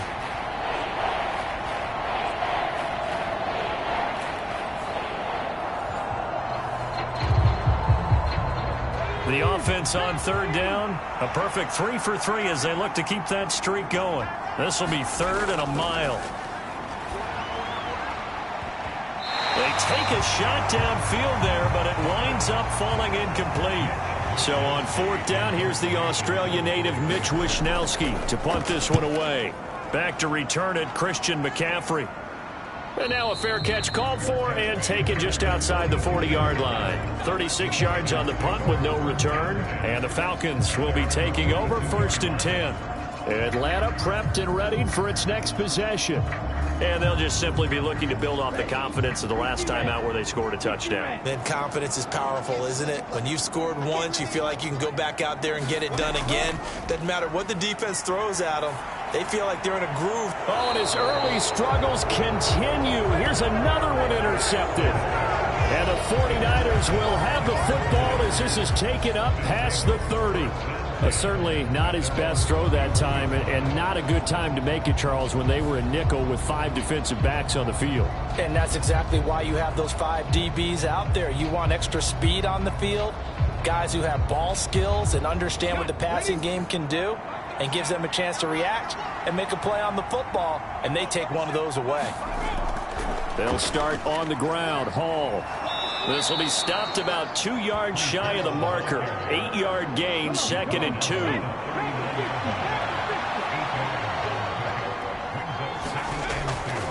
They'll go again with Hall. And he'll only get a yard to bring up 3rd and 1. But not much on that run, Charles. No, that's exactly the way to execute a run blitz there. They guessed correctly that they would move the ball on the ground, honed in on it, and stopped them. Mark that down for a win in the defense's column. 3rd down and 1. They'll set up a throw. Pass to the sideline and pulled in. And he'll be out of bounds up near the 45 at the 44. On 1st and 10, it's Hall. And he'll take this one up close to about the 45. Ball spotted at the 45. Here's a 2nd down and 9. They'll look to throw here. And he'll find Hall. And this will be good for a pickup of 9 to the 46. And we see another pitch and catch there to the running back. This position just continues to evolve. They become just as critical to the passing attack as a lot of receivers, tight ends, because their ability to make people miss in the open field can really generate big plays for an offense. They're going to look to throw. Oh, he still makes a catch, even though it was tapped by the linebacker. And he is going to have a 49ers first down, and he'll have it by plenty as they're able to keep the drive alive on 3rd and inches. How about that tip ball going their way? They've got to have a lot of confidence because so far, seems like everything is going their way. On the other side, they're just hoping that second half it's a little bit of flip the script. Yeah, let's see if they can hang in there mentally because sometimes when things go against you so much in the first half, it's hard to bounce back.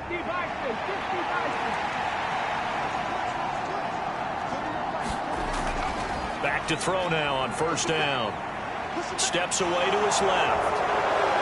And this turns into a nice gain with a slide at the end. A nice job there on the escape and scramble. A first down, a 16-yard gain.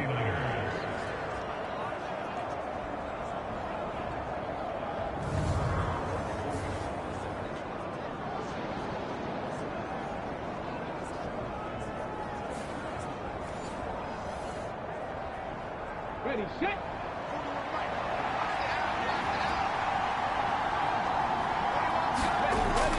He'll drop to throw. Open man is Samuel, complete. And he gets it inside the 10 to the 9. A good gain again. That's now 31 yards combined on those last two plays.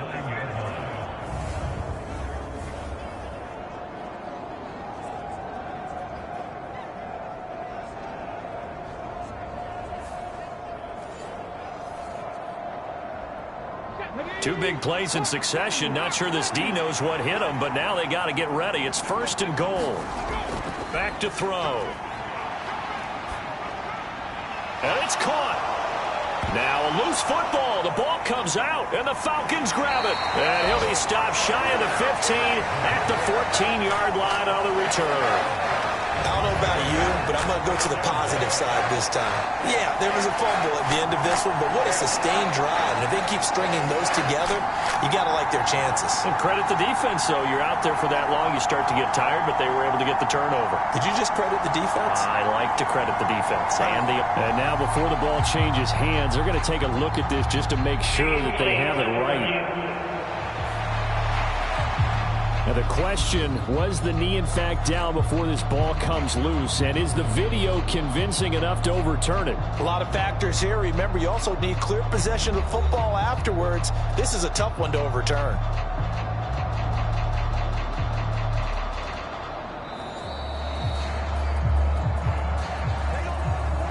So that one overturned. They say the knee was down, and that will not be ruled a fumble.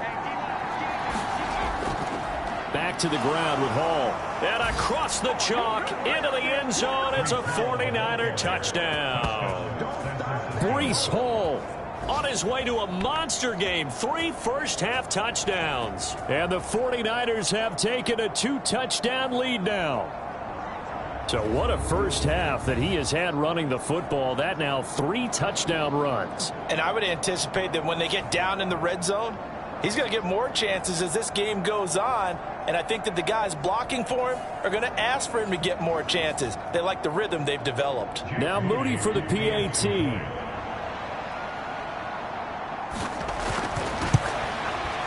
It's good, and it is now 21-7.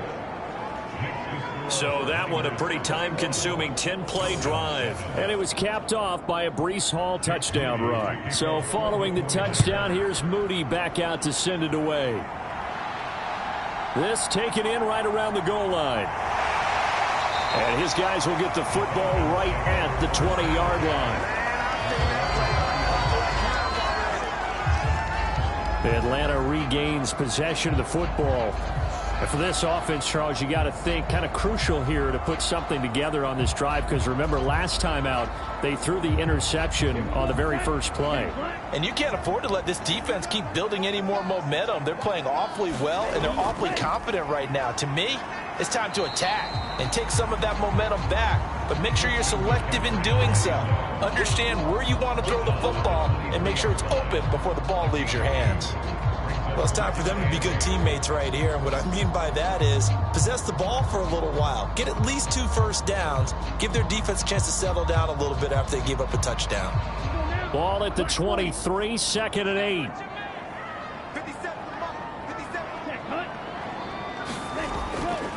8. Looking to throw.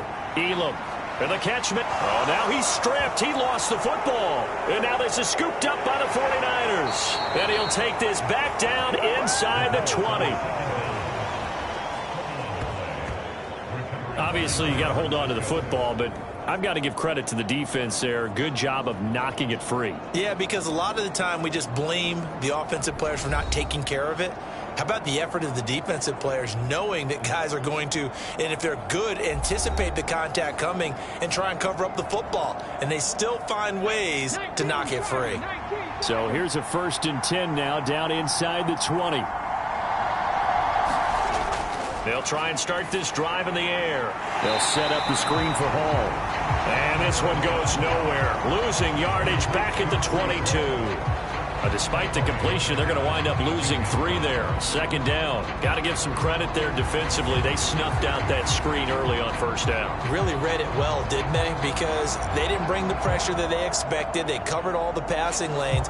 So once you see it break down as the passer, I think in this situation, you're throwing it at the feet of your back to make sure no one picks it off, or you throw it away. Throw it over the sideline. Don't try and freelance and try and make a bigger play. There's really no one else running a pattern that should be open. And he's going to get this one down inside the 15. They had great starting position to begin the drive, but now they look up at a 3rd and 5. Pass taken in by his big tight end. And the Niners are going to have 1st and goal as they try to finish off this drive with 6 points. Everything's going right here in this 1st half, and they've got a good lead, and part of that can be attributed to their success on 3rd downs. This is another conversion here, and they can look to really open things up now with this 1st and goal.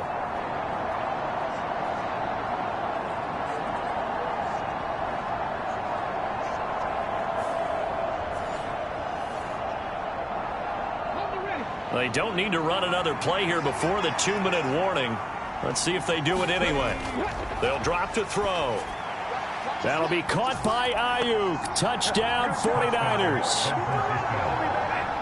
4 yards on the touchdown grab. And the Niners have moved out in front by 3 touchdowns. And down near the goal line here, they're able to throw it in. And the key word, quick. Quick hitter. Out of his hands fast, into the receiver's hands even faster.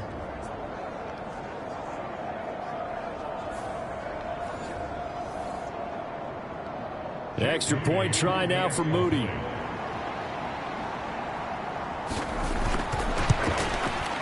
He knocks it through. It's 28-7. A drive there of just 4 plays. And it was Brandon Ayuk capping it off with a touchdown reception.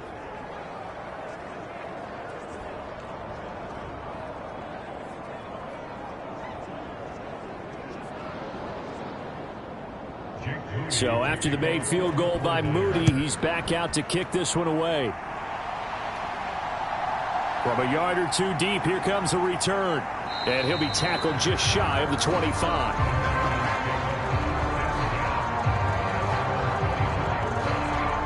Here comes the Atlanta offense now ready to take over here. And they've sort of lost their way, partner. How do they recalibrate and get this proverbial train back on track? Well, this is where leadership really comes into play. How's the head coach handling it? The offensive coordinator? Sometimes they just make a joke. All right, guys, you had your fun? All right. Throw it out the window. Yeah, let's get back on track here. And sometimes that'll work just fine. I guess it's time now to lean on that leadership. We remind you that coming up at halftime, Jonathan Coachman will be alongside. He'll have highlights and analysis from Orlando of this 1st half of action. Now a quick throw there, but it's going to be incomplete. So after the 2nd down incompletion, they'll come up now against a 3rd and 6. Out of the gun, they'll look to throw. And for the 3rd time here in this half, it's intercepted. Picked up by Denzel Ward. And this one will be brought back to the 22. Well, there are several factors at play for why they face this deficit right now, Charles, but well, that's now 3 interceptions that he has thrown and just giving the football away. Pretty careless here in the opening half. Yeah, I know that all of our parents taught us to share as youngsters. But in this game, you don't want to share with the other team. Keep it for yourself. Keep it for your team. Got to cut down on all of those throws, those errant passes, if they hope to get back into this game. Jamison Williams. And he gets it all the way down to the 3. A good pickup there of 20 yards. Let's just call it what it is. This has been a flat-out struggle for this defense all game long. They've really had a hard time slowing them down. And while I'm not big on speeches and guys jumping up and down, they might need their team leader on defense to get in their face right now and light a fire under these guys. They've got to start playing better assignment football and start getting guys on the ground.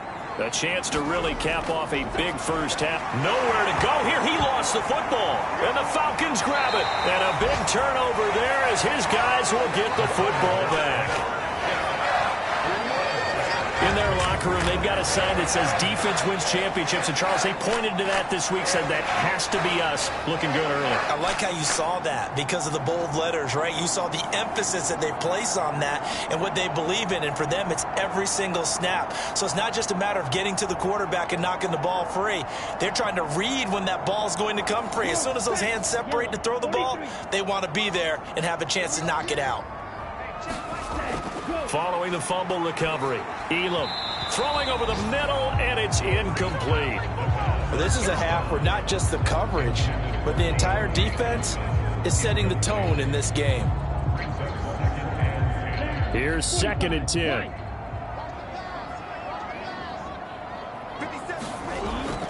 Back to throw. Elam, he gets this one to Johnson.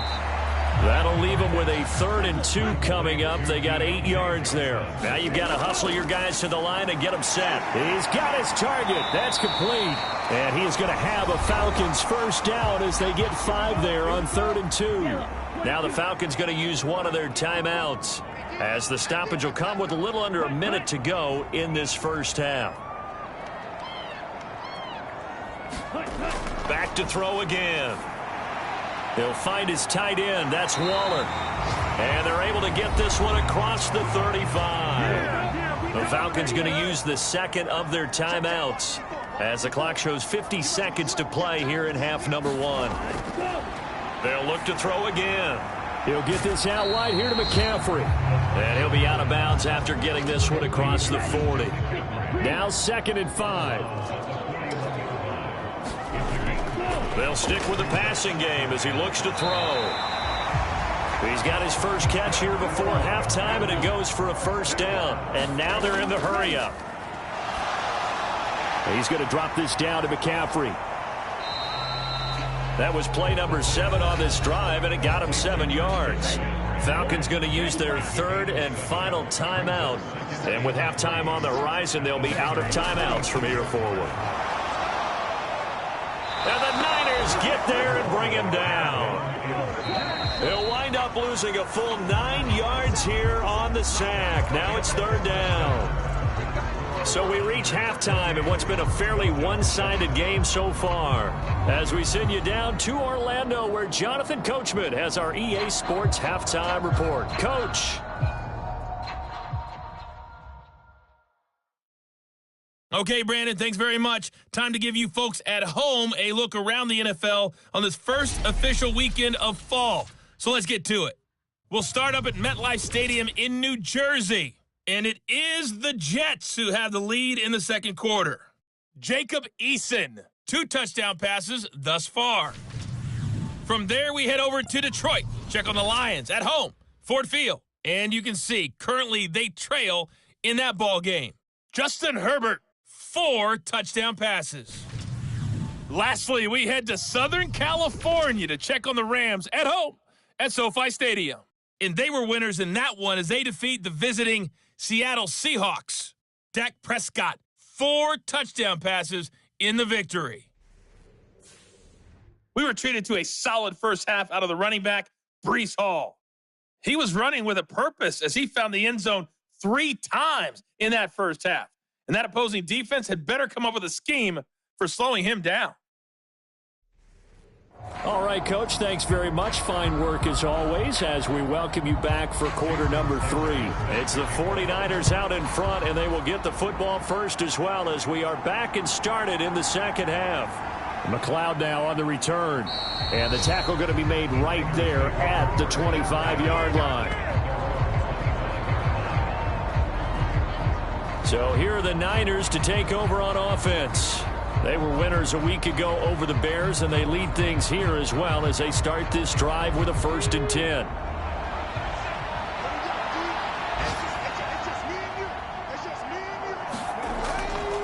Here's a play fake as they set up to throw. Hit from behind, and he's going to be driven down. Zach Harrison able to record his 5th sack of the season. No question, that was needed by the defense because they're already trailing by a couple of scores. They had to get off the field without allowing another one. That sack on the first play, that may have derailed this drive.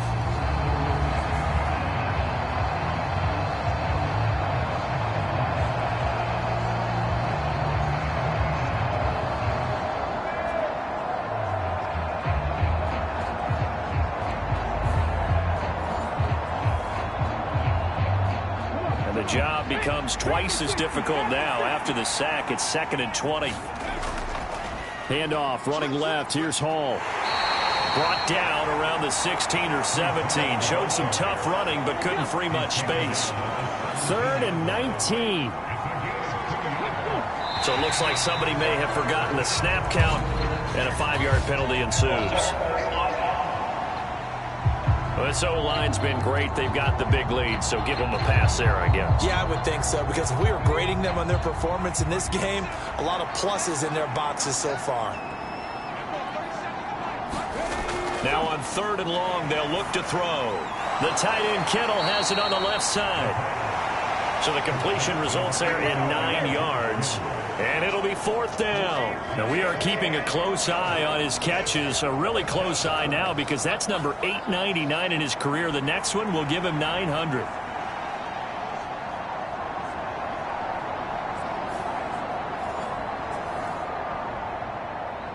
Here comes the 49ers punter now as the drive goes backwards, so he's on to punt it away.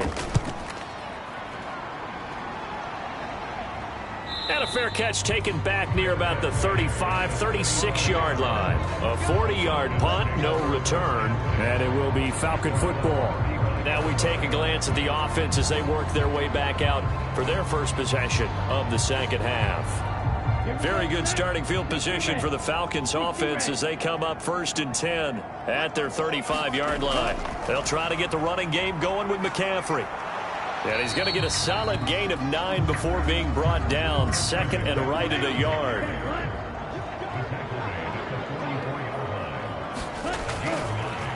Off the play fake. Elam. And he will slide to a stop. He does have the 1st down.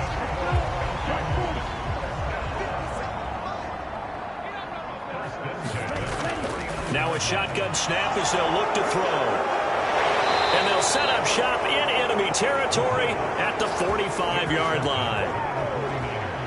Offensively, when you see cover 2, the thought has to go through the quarterback's head. Drive the football when making throws. It's not just the deep guys covering. It's the guys underneath you have to be careful of. Drive your throw. Otherwise, you see what results? Interceptions. The 49ers getting set to trot out there. Obviously not the intended goal last drive. They had to punt the football, but still they've got the lead here and now a chance to add on to that lead if they can get points on this drive. 1st and 10 upcoming. And he's going to be met at the line of scrimmage and taken down. So after the run for no gain, here's 2nd and 10. Ball again. And able to push forward for right around 3 yards down to the 42. And they'll need to get to the 35 if they want to keep this drive going on 3rd down. He'll look to throw.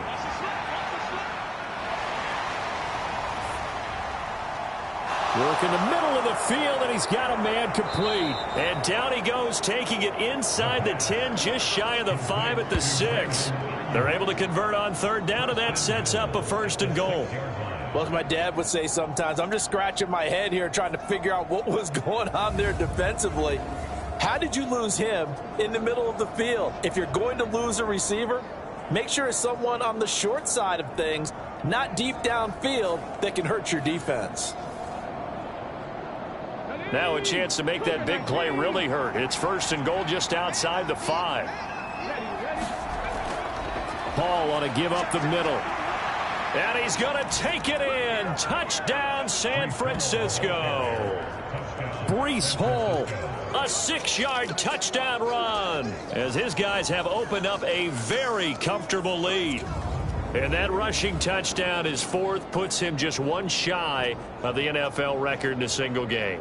And we all know he would love to get to that record and even beyond it, but he doesn't need to in order to impress in this one, does he?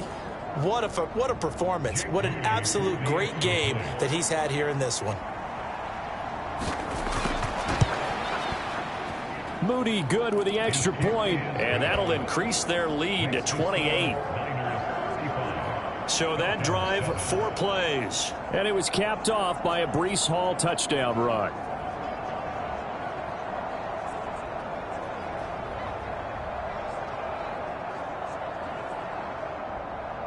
So here's Moody back out there now to send this one away. And no effort to bring this one out. It's a touchback. So out come the Falcons now.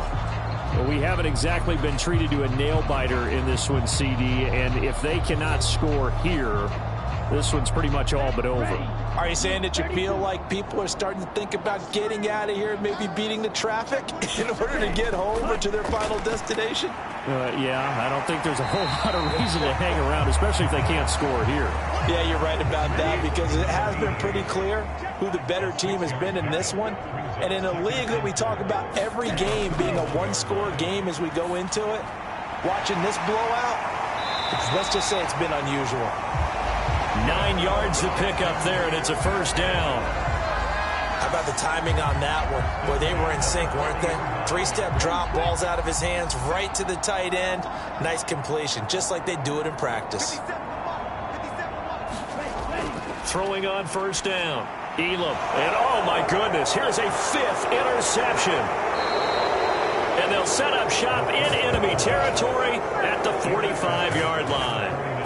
I'm starting to wonder, Charles, if 5 interceptions, is that the last that we've seen of him? Well, I think that a lot of people hope that's the last they've seen of him in this game, probably including himself. If this were baseball, the manager would have been at the mound already and asked for the ball, and he'd be in there getting a shower. But in football, you might have to go stand on the sideline and watch the rest of it and see if your backup can do any better. So 1st and 10, and if they score on this drive, might have to start digging in our second-half blowout material. Running left, it's Hall.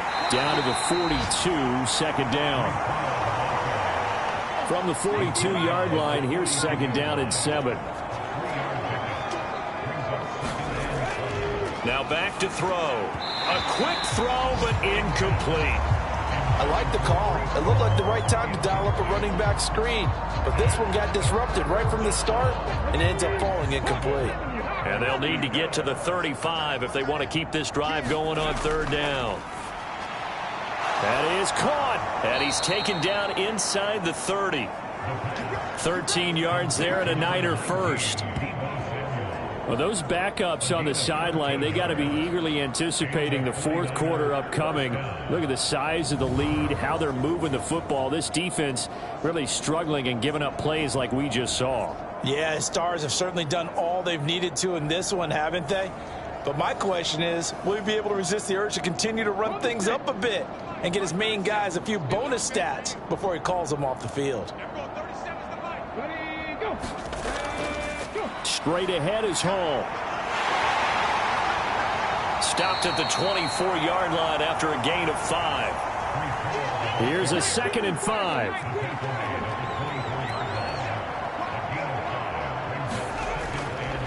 On the draw, it's Hall.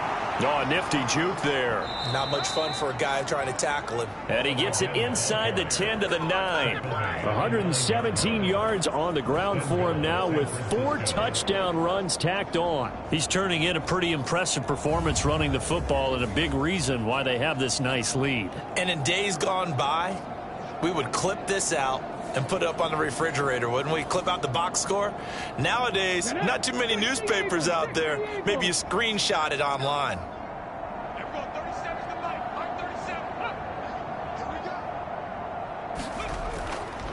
Here's Hall again. And a nice pickup there. He gets about 5 down to the 4-yard line. Hat tip to that offensive line. They're clearing some holes, even down here deep in the red zone. And that's a nice pickup on the ground on 1st and goal. Mitchell.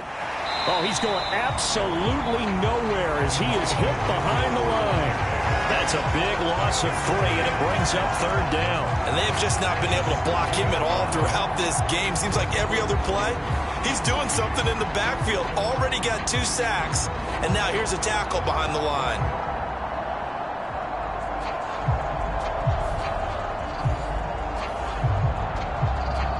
Third and goal as they look to pour some more salt in the wound.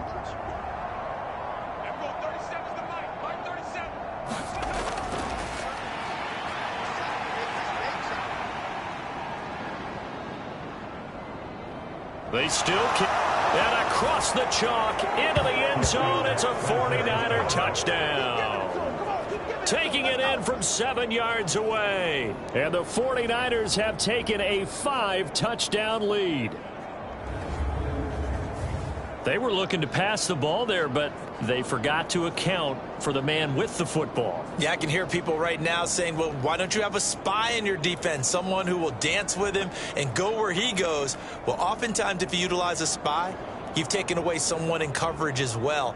And oftentimes, the spy, not as athletic as the guy he's trying to keep up with, so he gets defeated anyway. And he turns 3rd and goal into a touchdown. Now Moody for the PAT.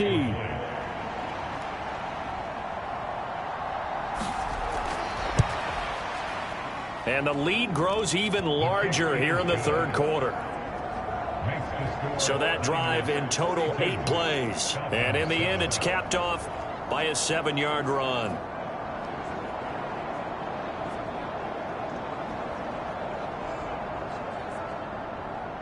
So following the touchdown, here's Moody back out to send it away. From a couple yards deep, he'll bring it out of the end zone. And the decision to come out of the end zone is going to cost him 5 yards as he's taken down right at the 20. Here are the Falcons as their offense heads back onto the field. Well, we're still in the 3rd quarter, so there's some time to kind of clean this up and make it look more respectable now. A win, that's probably gone out the window, Charles, but I don't know. Do you look at this as a time to just improve and maybe start to look towards the future? I think you have to find something to play for, something to grasp onto until the clock runs out. But, Brandon, we've been around this game a long time. This is an outlier. You don't get many blowouts like this no matter how the game looks on paper going in. This one has turned out to be everyone's worst nightmare realized.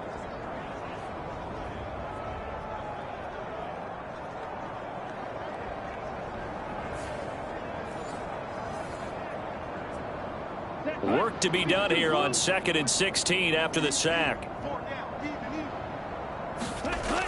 Operating from the gun. Elam. And a quick throw here. That's complete. The result, only 4 yards there on the play. And that's going to lead to a 3rd and 12. Looking to throw. Elam. And he'll dump this off to his running back, McCaffrey. And he is going to lose yardage here. They call it a loss of a yard there. And that'll bring up 4th down. But we know the guys up front have to protect when it's a pass play, but it's really out wide. Sometimes you're going to swing a tight end or maybe even offensive tackle to get out there, but most of the time it's fellow wide receivers, and they really weren't up to the task there, were they? Do you like that call on your own side of the field? I don't mind that call at all, just about anywhere. But the key is you have to have the confidence, and then they have to execute their blocking assignments. Otherwise, you get the end result we just saw there. A nice job getting free on the return for 13 yards. And the Niners set up well. They take over 1st and 10 on the short side of the field. San Francisco's offense returns to the field. This drive here beginning probably with a pair of motivated groups. Remember, the offense scored a touchdown on their last time out, looking to repeat that in Charles's defense. They were very frustrated after giving up 6 the last time on the field. And frankly, it's just a battle of wills in a lot of ways because you know they're both motivated. They both game plan for this drive, and they both have specific outcomes in mind. To me, it just comes down to who can execute better and which side can step up and assert its will over the other. It's been an excellent day for him running the football, no doubt, as he continues to soar well past 100 yards. Yeah, it almost feels like he can just grab his briefcase and head home after putting in a full day's work at the office, doesn't it?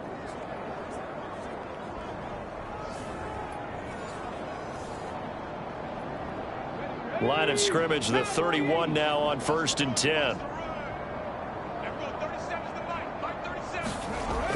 They'll set up to throw. That ball caught. Brandon Ayuk. And he's taken down, but not before reaching the 10-yard line. A well-executed 22-yard gain. Well, up big, but still not hesitating to take some shots downfield, CD. I guess they really want to hammer home their dominance in this one. Yeah, that much is apparent, partner. If they keep completing throws like that, they'll keep that gap awfully wide as they've established already.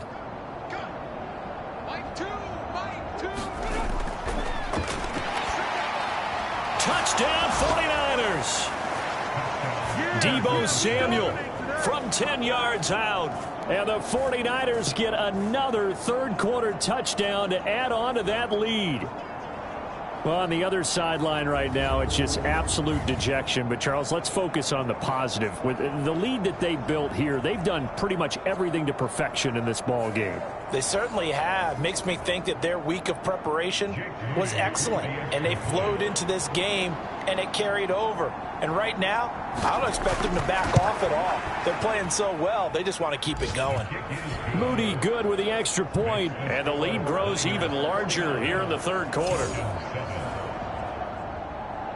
So after the made field goal by Moody, he's back out to kick this one away. And this will not be returned. It'll come out to the 25. The Falcons offense set to go. Well, this has been a tough one for them, Charles. They've struggled really on both sides of the football. And one thing that's really plagued them, the turnovers. They've had issues keeping the football in their possession. In every game that's ever been played, all coaches talk about taking care of the football and limiting turnovers. And in this one, after we saw that first turnover, we worried that things would snowball, and it certainly did, especially on the scoreboard.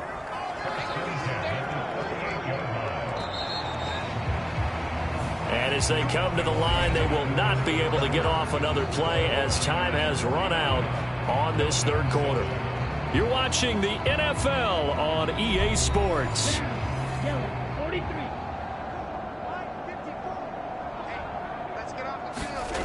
On 1st and 10, Elam. And now here is another interception. Picked up by Talanoa Hufanga. And it's a tremendous return as they finally get him at about the 10-yard line. Another great play defensively. They've been sharp on both sides of the ball, Charles, but that interception means that this defense very well keep them down to single digits on the scoreboard in this game. And that's certainly something to smile about, isn't it, partner, if you're on defense? Because your goal every game is to pitch a shutout, but you and I both know that's pretty unrealistic. But to hold a team below double figures in a game, in an NFL game, that's certainly something to take pride in. They'll come out throwing here to start the drive. Complete to the tight end, Kittle, over the middle of the field. And that's good for a pickup of 10 yards. And that'll leave him with a second and just a few inches left. That grab another career milestone for him. 900 career catches now. All right, the applause is beginning, right? The applause is going on. That puts him just outside the top 20 all-time in the NFL. Next in his sights at 903, Wes Welker. Rarefied air. Option play, here's Hall. And he'll take this into the end zone for a San Francisco touchdown. Breece Hall with career touchdown number 91. He joins a group that includes Tony Dorsett and Isaac Bruce, among others. And the 49ers continue to run up the score. They lead it big here in the fourth.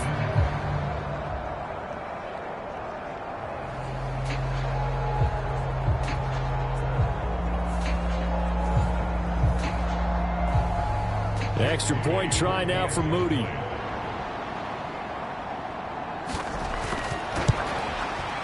Now this one was over a while ago as they just add on to their big lead. They had the short field, and they made quick work of it. Just 2 plays to get into the end zone. So here's Moody back out there now to send this one away. Taking it about the 1. And he'll get it up just past the 20 as his guys will go to work at the 21-yard line. Now the Falcons offense, they get ready to head back out here. Their mini 2-game win streak appears it might be going by the wayside unless they can pull a rabbit out of their hat. Here we go. 45. Trying to shake off the interception. He'll look to throw. Here now, 2nd and 4. Back to throw. Elam, they'll set up the screen to McCaffrey. Only a yard there. Sniffed out well defensively, and it brings up 3rd. Looking to throw. Elam. And that is incomplete. The Falcons send out their punter as he'll kick it away for the 2nd time.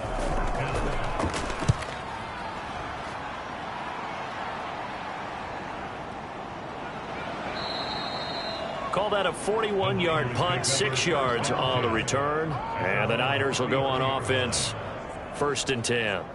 San Francisco set to go on offense once more.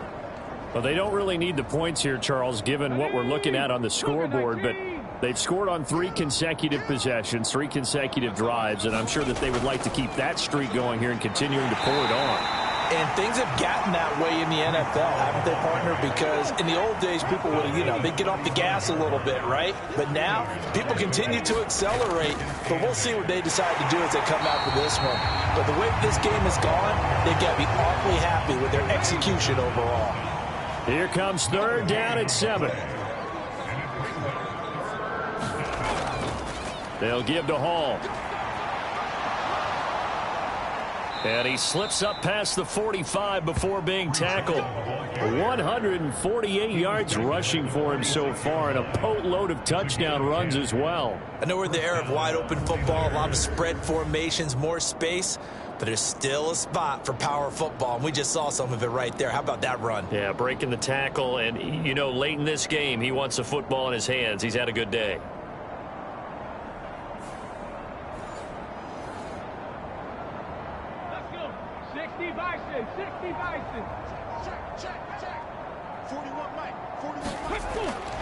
First down, here's Mitchell. And just no chance of turning the corner. He can only get back to the line of scrimmage.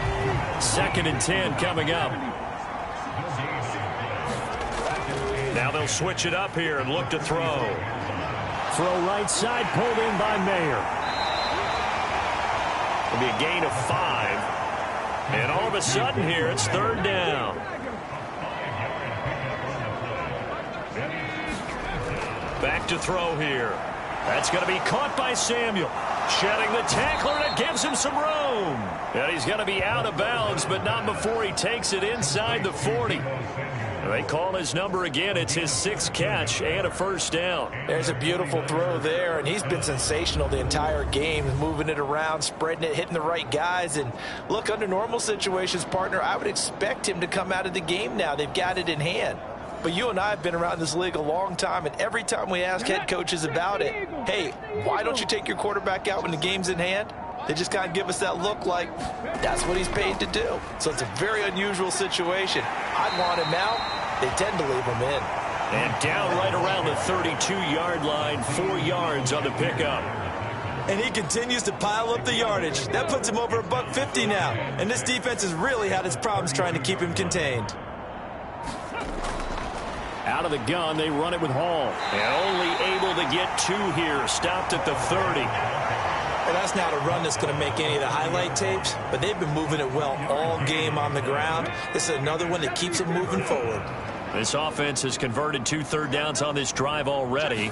This is 3rd and 4. Right side to Williams. And he'll be tackled about 2 yards shy of the line to gain. A 1-yard pickup leads to 4th down. If this were baseball, we'd call this small ball. Instead of pushing it downfield, they throw a short pass trying to pick up the 1st down, but the defense rallies to the football and stops him short, bringing up a 4th down.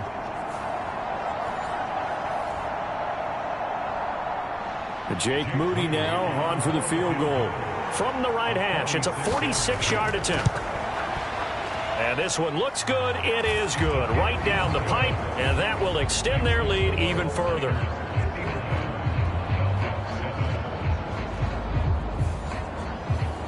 Well, no field goal attempts for him until the final quarter, but no hesitation on his end. He comes right out and nails his first field goal try. And give him a lot of credit, too, because he stood there the entire ball game, but has managed to stay with it both mentally and physically. When they called on him, he was ready, and he knocked it through the posts. Now the Falcons offense gets ready to head back onto the field. We said it at halftime that they would need a nearly perfect second half to erase that deficit that they were facing, CD, but unfortunately, the second half has pretty much been a carbon copy of the first. Yeah, that early lead was almost insurmountable the way their opponent was playing. And Johnson lost the football. It's loose, poked out. And now this is scooped up by the 49ers. And his guys are going to get the football at the 28-yard line. There are 2 words that we hear coaches say all of the time. One starts with a B, one starts with an S, ball security. And they preach it.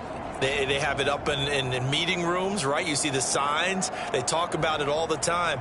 But still, when you've got defenders out there who are preaching, hey, we're going to take the ball away from you, no matter what position you play, you've got to take care of the rock.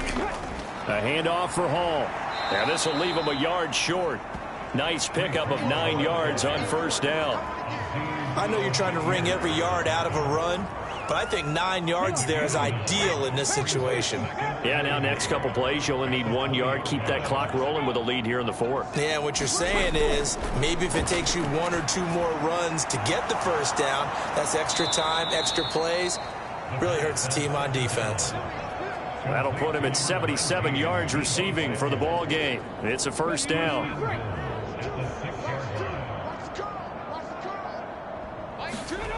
They'll look to throw. That'll be caught by Ayuk. Touchdown 49ers. Brandon Ayuk with career touchdown number 60. And the Niners take the forced fumble and convert it into 6 points. Well, when coaches come into a game preaching total team effort, CD, I think this is the type of ball game that they're dreaming of. It was pretty apparent early on that they were clicking in all 3 phases. It's been fun to watch. Yes. And now before we get to the extra point, remember all touchdowns do have to be confirmed by the replay official. They're taking a peek at whether or not those feet were in bounds, and obviously a big call here in the end zone. And not just the feet. How about the hands? How is the ball possessed while the feet are hopefully getting down in bounds? That's what they're trying to look at to see if it all comes together.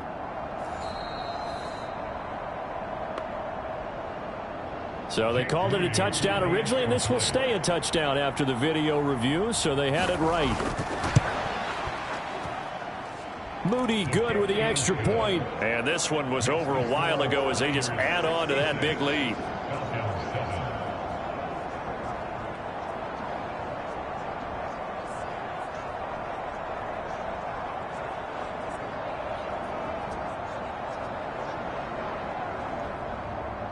So following the touchdown, here's Moody back out to send it away. And they'll put up the stop sign there as his guys will get it at the 25. Atlanta now coming out on the field.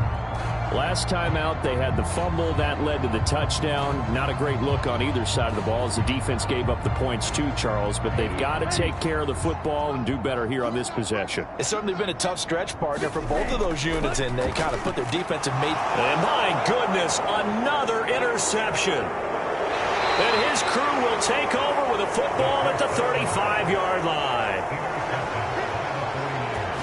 Well, partner, I got to tell you, I'm trying to think of something positive to say for this offense, but I'd have to be a spin doctor for that one. This has been a tough performance to watch. And I think it's hard at this point to actually identify what's really gone wrong. I guess the catch-all is everything. Doesn't sound like real sharp analysis, but I don't have much else for you. And the scoreboard just lopsided, and it's been ugly from the get-go. Let's go now. 19-18.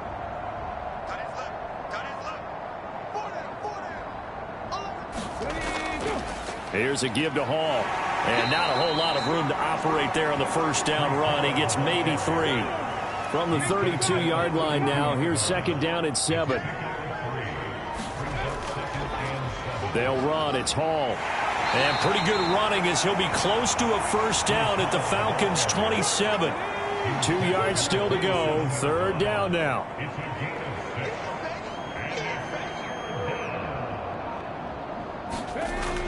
They'll run with Hall.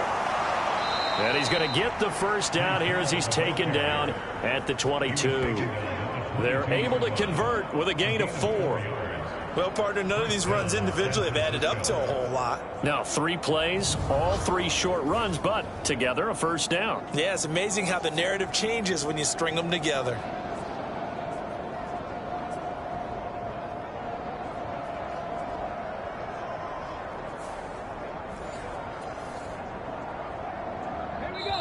Just 2 minutes remaining here in the fourth quarter of what has been a one-sided affair. So it's 49er football here as we get you reset. And they have just about put this one on ice as they've got it here, 1st and 10. Here's Hall. And he'll manage to pick up about 4. It's second down.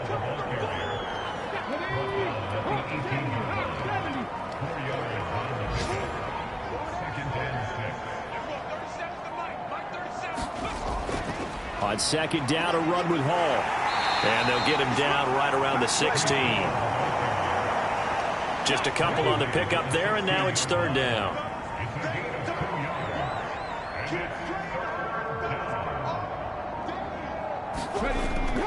They'll go again with Hall. And he won't get close. Only a yard, 4th and 3.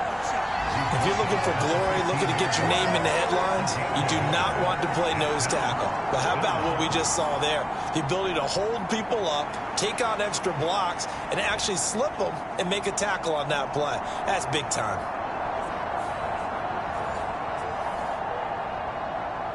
Now the offense is not leaving the field. They're going to stay out and go for it on 4th and 3.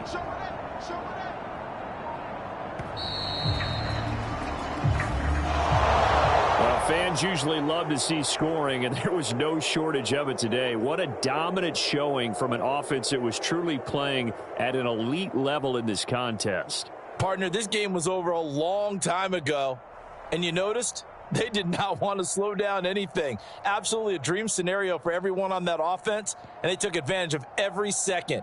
Guaranteed popcorn for everyone in their film session.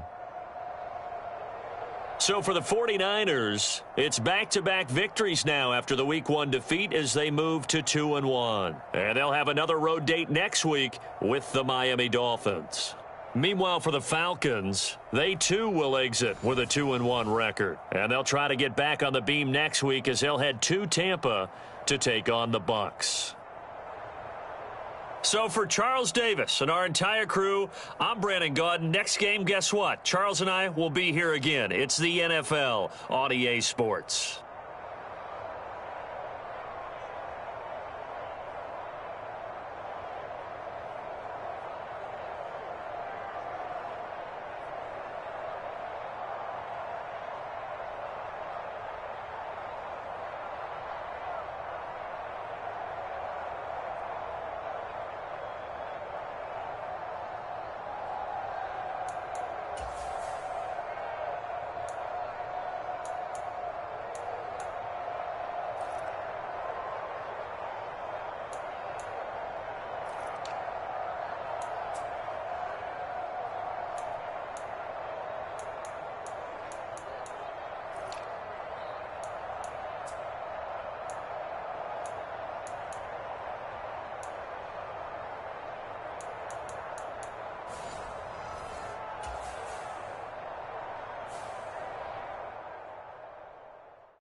Today, from Bank of America Stadium in Charlotte, North Carolina, it's week.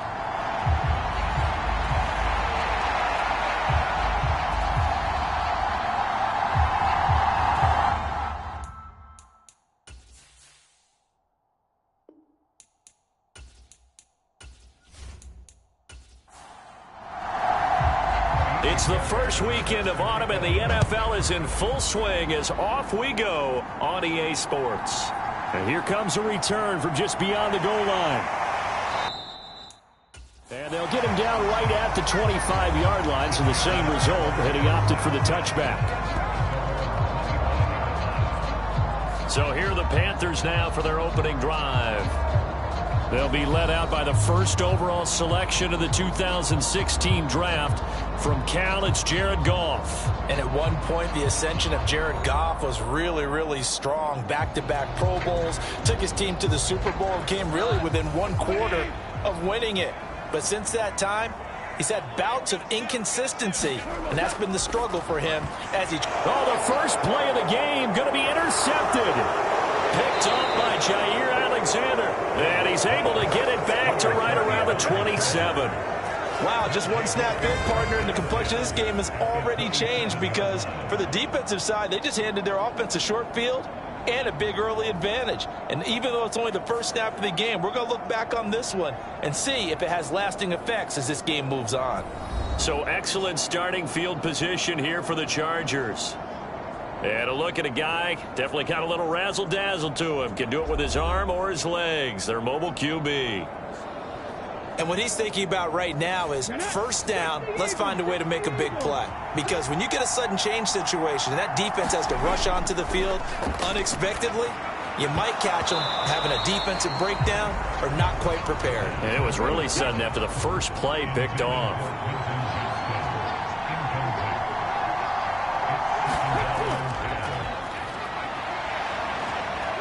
And he's going to get this pretty close to a first down, stopped at the Panthers' 18-yard line. Here now, 3rd and a yard. They'll keep it on the ground. It's Porter, and he's able to pick up the first down before he's tackled right at the 10.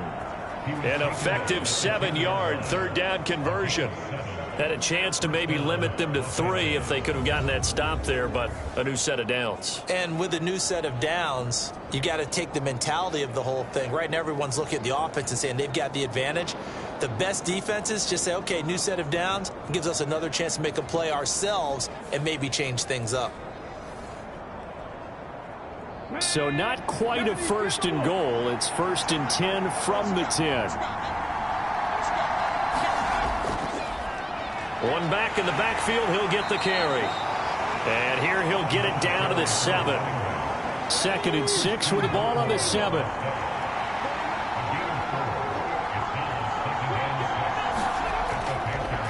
And here's a handoff out of the gun. And he's in for a Charger touchdown. A great effort there. His 3rd rushing touchdown on the year. And the Chargers take the early turnover and convert it into an opening touchdown. Well, first quarter, maybe too early to talk about statement drives, Charles, but that sure seemed like a statement drive right there. Well, if we're going to talk about statement drives, I think what they're saying is we're going to establish the run. They gave it to him early and often on this drive, and he wound up taking it into the end zone. Kaimi Fairbairn on for the extra point. And the Chargers grab the 7-0 lead. So that drive spanned 5 plays. And in the end, it's capped off by a 7-yard run.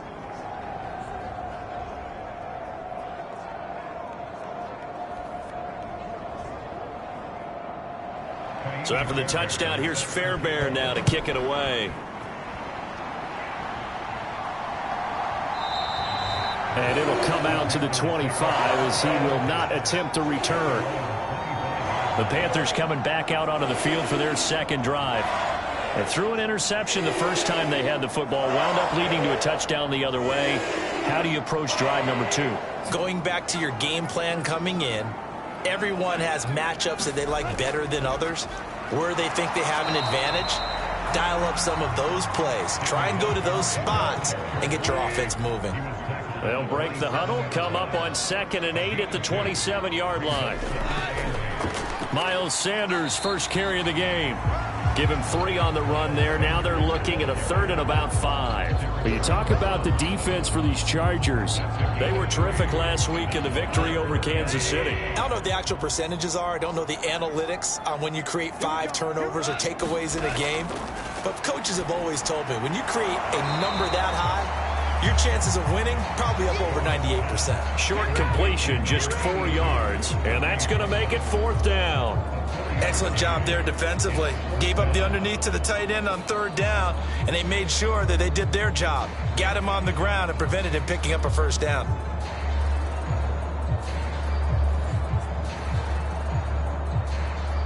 On 4th down, ready to punt, Michael Dixon.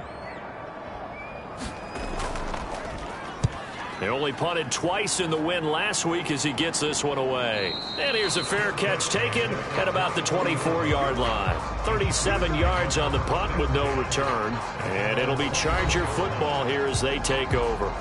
There again is the running back as he trots onto the field. Last week, over 100 yards, 3 touchdowns. We were talking with him on the field before the game. He said simply, I was in a groove. He obviously was. And I think he's been a little modest about that, being in a groove. That's a big-time game right there. And I think he feels like his entire team is coming along with him because they're creating spaces and holes for him to run through. He's making people miss, running through tackles. They are locked in a big way and confident about this game as well. Just like that, a pickup of 20 on their first play from scrimmage. Just the first quarter, but tackling going to be so important going forward. They've got to limit plays like that. And that's something when you see it happen early in the game and they don't get him on the ground, you can always tell that they were concerned about it going in. Because I can just tell you from my days, I remember being in college and worrying all off-season about our season open opponent, and they had a receiver that could shake and bake with the best of them. I tackled him on the first pass of the game, and the relief was incredible. Ended up having a pretty decent ball game. But if I had missed him, it would have been a different story. Long night. They go play action here on 1st down. pass complete. George Pickens with it. And he's tackled a yard short of the marker. Good gain of 9 on 1st down. 2nd down and a yard. Now a handoff up the middle. Porter. A 10-yard pickup, and it's enough for a Charger 1st down. The Chargers at 2-0 here to begin the season, and they come in feeling pretty good after back-to-back victories, CD. And let's remember that last week that this offense, they played about as well as they possibly could play. Touchdown after touchdown. They were absolutely unstoppable in that game. They'll be hard-pressed to do it again, repeat that type of performance. But, boy, were they sensational just a week ago. Ready? Cougar 19.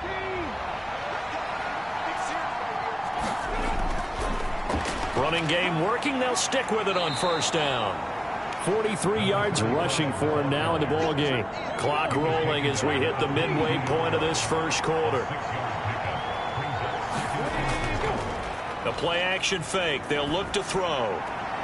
Oh, there's Tony bringing it in. And able to get this down inside the 15 to either the 13 or 14 before he's out of bounds.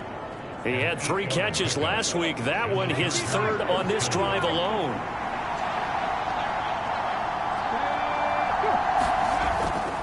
They'll run on 1st down. It's Porter. And strong running there as he's inside the 10 and down to the 8-yard line. 2nd and 5 from the 8. He'll look to throw. And he works his way past the line of scrimmage and then slides to a halt. Play number 9 set to come here on the drive on 3rd and 2. Looking to throw. Able to find the open man. That's complete. And the Chargers are going to have 1st and goal as they try to finish off this drive with 6 points. I'd love to sit down at some point in our offseason and talk to these defensive coordinators in the red zone. Tight end is obviously a big threat, yet these guys continue to make plays. Is there any other way to stop them? Apparently not. In the red zone, like you said, that's your guy. They got it to him. Supreme confidence in going to a playmaker. They'll set up a throw. Touchdown! Evan Ingram, his first touchdown here of the new campaign. And the Chargers are off to a 13-0 first quarter lead. Another impressive drive, so they're 2 for 2, 2 touchdowns. Charles, a great start to this ball game for them. And one of the words that's really worked its way into our lexicon is stacking. They've stacked momentum each time out, and not only on offense. Between those touchdowns, defense held, forced a punt to get the ball back, and they've played awfully well in this one. Both sides playing at optimal level. On for the PAT, Kaimi Fairbairn.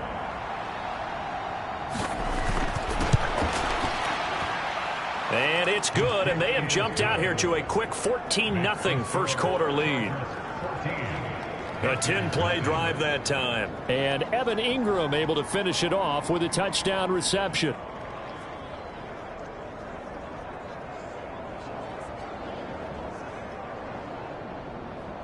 So after the touchdown, here's Fairbairn now to kick it away. The return man down to a knee, and this will come out to the 25-yard line.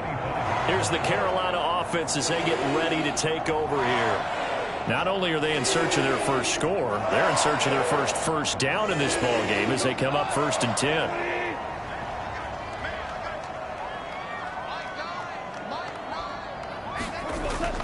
They start on the ground here at Sanders. And he'll maneuver his way forward for about 4. 2nd and 6. The numbers for Sanders last week: 14 carries, 63 yards, and a touchdown. They're coming off of back-to-back wins, and I think a lot of credit belongs to this guy right here because, to me, he's not only carried his weight, he's carried a few other guys along as well. He's helped draw defensive attention away from not just him, but open things up for his teammates, too. So if this winning streak is going to continue to have some legs to it, he has to remain effective and put together another nice game. Well, this defense for the Chargers very strong last week as they helped their squad improve to 2-0 on the young season. And how'd you like to be the quarterback reviewing the game tape from last week and seeing this defense on the spot on almost every snap? If the ball was in the air, they took it away. If the ball was popped free, they picked it up. 5 takeaways in last week's game. And he is going to have a Panthers first down. At least it would appear that way. He didn't get it by much, but yes, they do get the conversion on 3rd and 1. We ought to come up with a T-shirt and sell it that says, no indecision on 3rd and 1. And we didn't see it on that run, did we? Got his shoulders square, just got right into the line of scrimmage and picked it up. Absolutely. Picked his lane, went with it, and converted.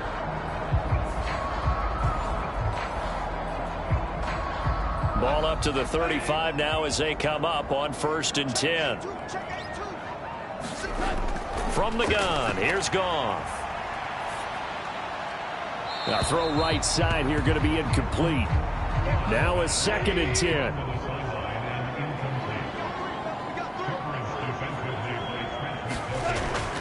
Up the middle they go with Sanders. And able to get this one across the 45 before he's brought down. 11 yards and a Panther first down. Usually we see runs like this as the defense breaks down later in the game, but this guy is setting the tone early, running through all types of tackles and putting the defense back on its heels.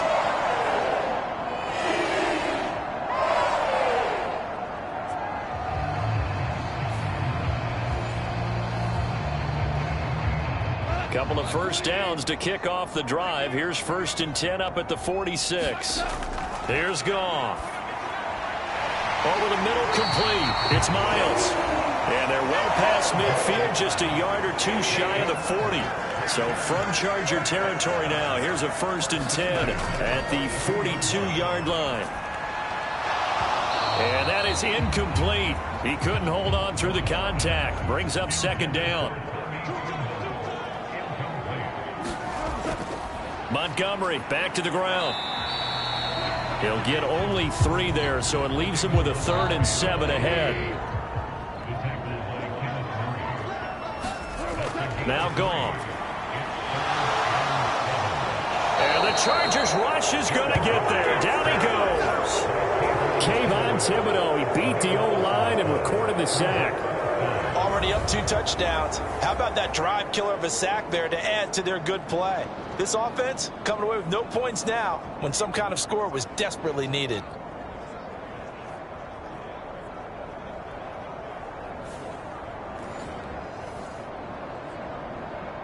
Here's Michael Dixon now to punt.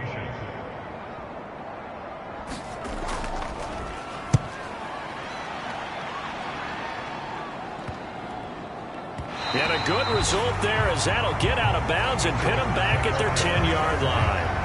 Let's go old school there. That's absolutely a great coffin corner punt. Someone's put some time in working on that, hasn't it? Seems like every year these guys get better and better. It's amazing how they can command that football through the air. Yeah, they used to actually practice with hula hoops where they place them and try and put them there. Now a lot of guys use barrels on the sidelines to try and put the football in one. They'll start this drive out on the ground. And a nice job to break free of one tackle, but it slowed his momentum somewhat, and he's taken down right after.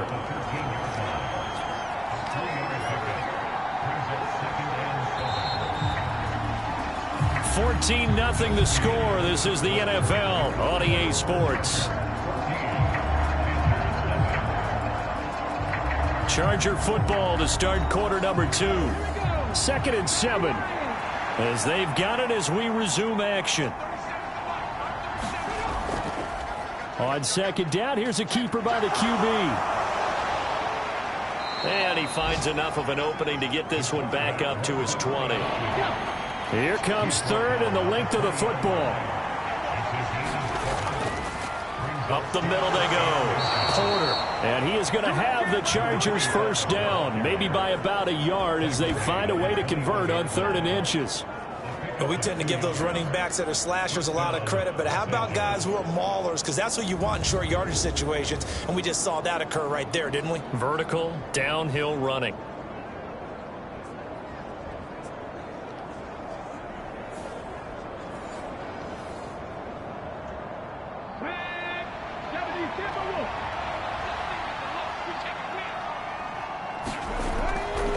Right back to him on 1st down. Give him 5 on the carry there, and it'll be 2nd down.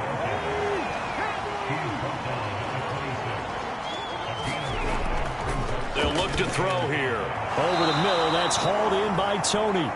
And he's taken down, but able to slip across the 35. That'll put him at an even 50 receiving yards now in this first half. And it's a 1st down. They're going to look to throw. Finds Pickens outright. And he's going to get a solid gain of 9 before being brought down. 2nd and right at a yard. Now a give right side. It's Porter. And he's able to take it across midfield before going out of bounds.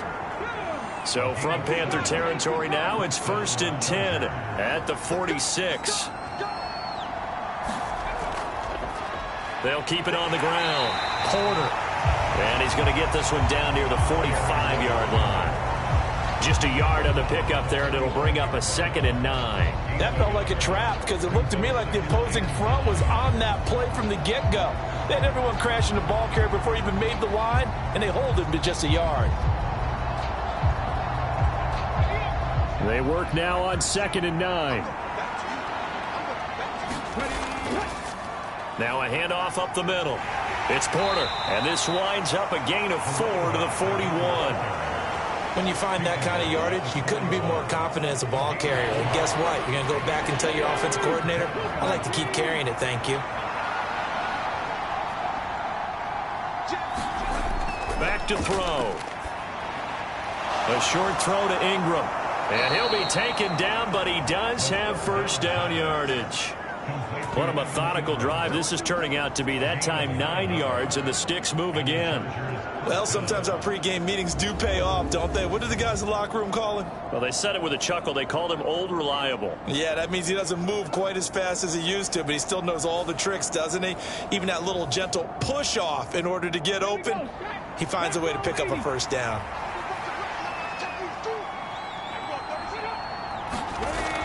On 1st down, he'll drop to throw. He finds his man complete. That's Porter. And he's able to get it down to the 25-yard line.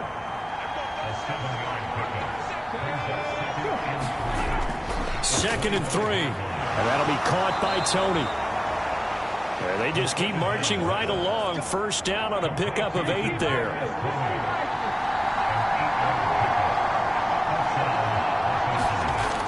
Again, he'll drop to throw.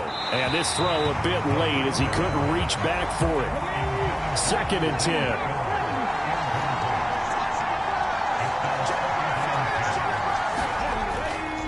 He'll drop to throw. And they work this near the 5. He'll be stopped at the 6. Give him 10 that time, escaping the danger, running with it, and picking up a first down. They made a nice effort to stick him with a loss for that play, but it's going to take more than that to keep him from advancing the ball. Should be an entertaining battle anytime he tucks and runs over the second half of this contest. 19, Charger, 19, Charger.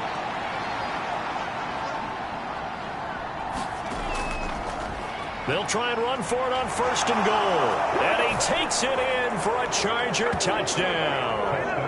A great play there with his second touchdown here in this first half. And the Chargers go nearly the length of the field and finish it off with 6 points.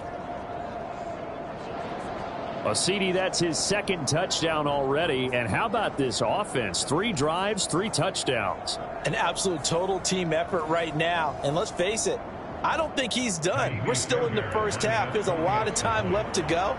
I don't know what they're going to do on the other side trying to slow him down. But right now, he's feeling it. Extra point by Fairbairn, up and good. And that makes the score 21-0.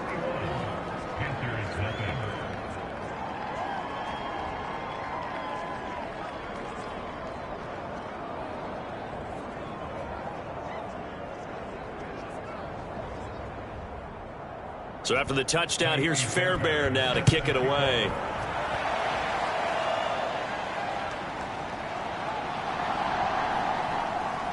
And they'll get him down inside the 30 at the 27.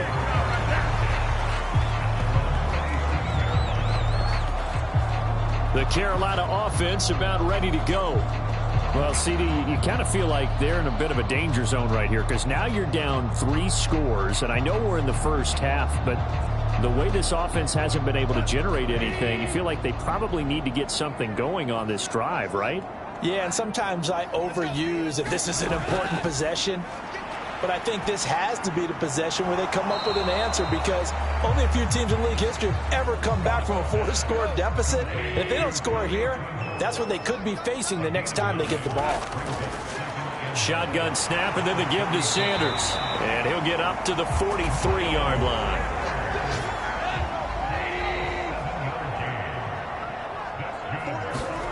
Now Goff on first down. Oh, he dropped it. And that's pretty indicative of the way this one's gone. So second down, still 10 yards to go. Ball on the 43. Now Montgomery, he's got it on the draw. And he's going to get across midfield and into Charger territory. The Panthers on third down, just 1 for 3 thus far. They need just a yard here. It's 3rd and 1. They'll try and run for it with Sanders. Give him 3 yards there on the first down pickup. Well, it wasn't a goal line situation, but how about the goal line formation on 3rd and short? They went in and went heavy. No surprise on who was going to get the football. How about the power exhibited there? Yeah, that was just put a hat on a hat, drive forward. Nice job to pick it up.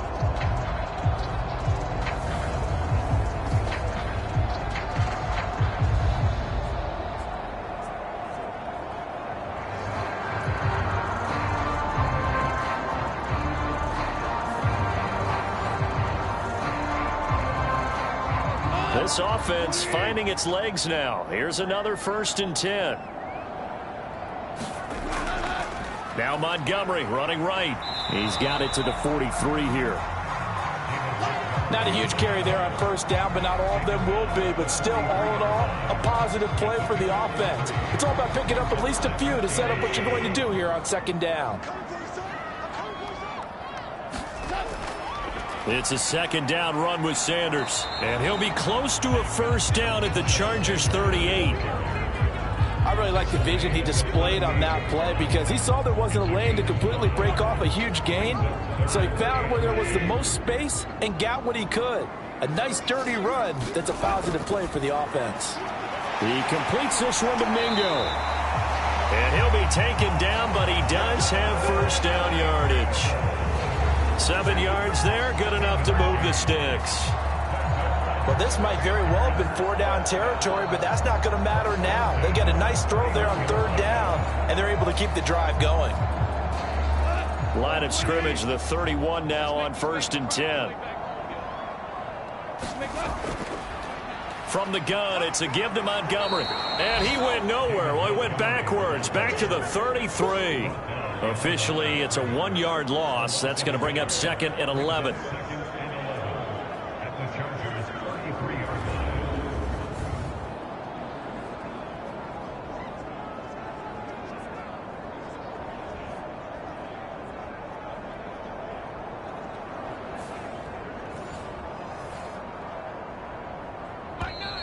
Two minutes remaining in this first half of football.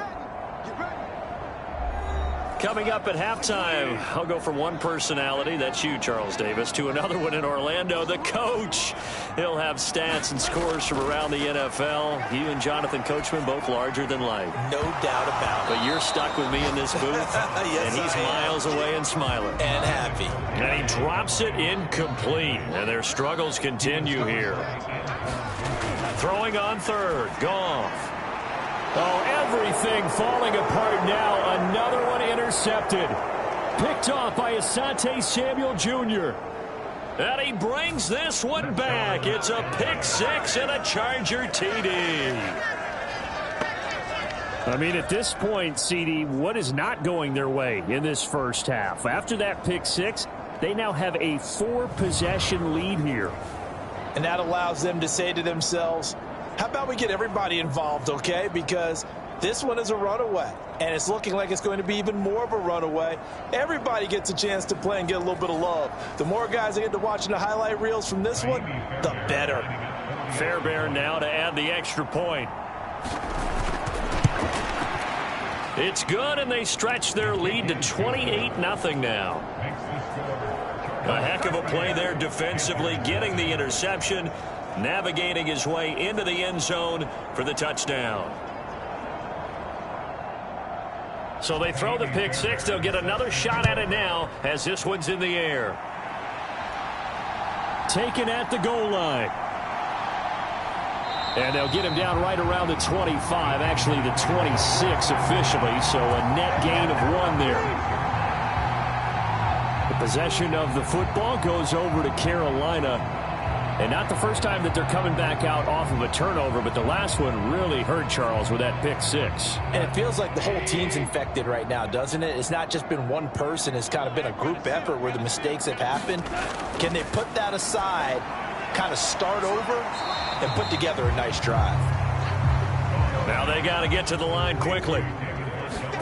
To throw on 2nd down is Goff. Open man is Mingo, complete.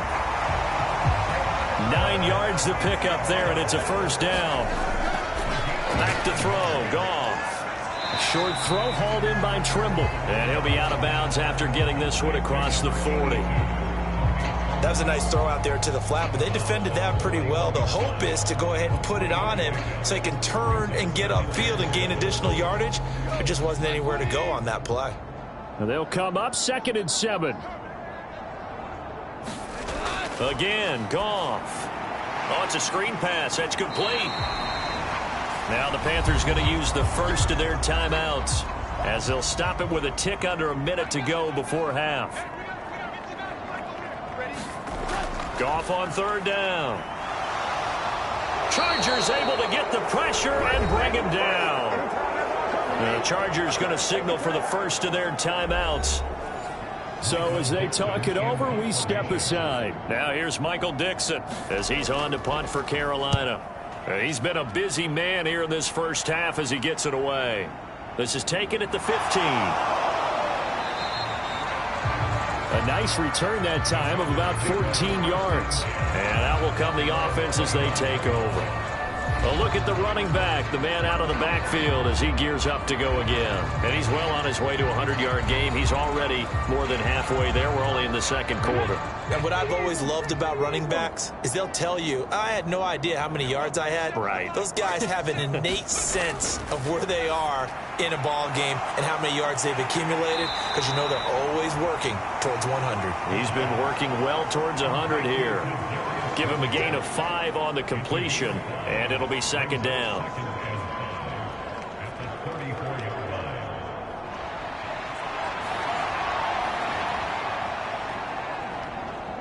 we go. County Lions.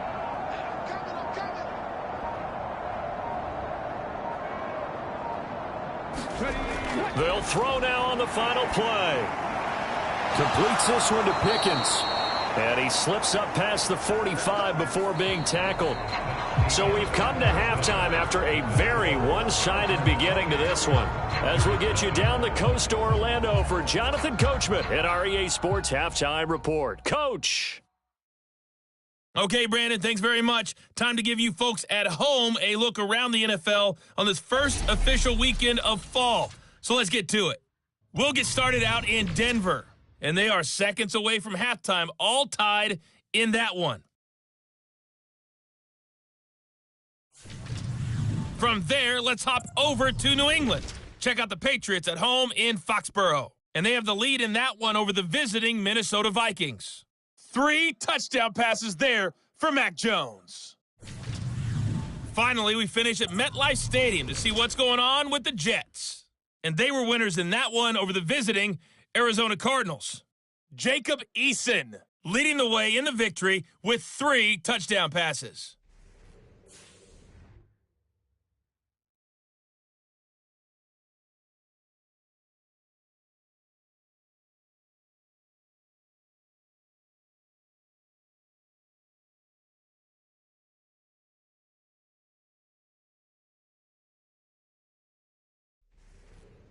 All right, Coach, thank you, and we welcome everyone back for quarter number 3.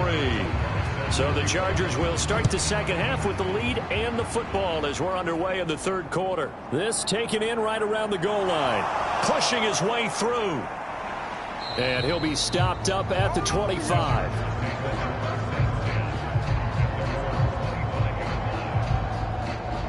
So here are the Chargers to take over. They've won 2 straight, and they lead this one as well as they come up on 1st and 10.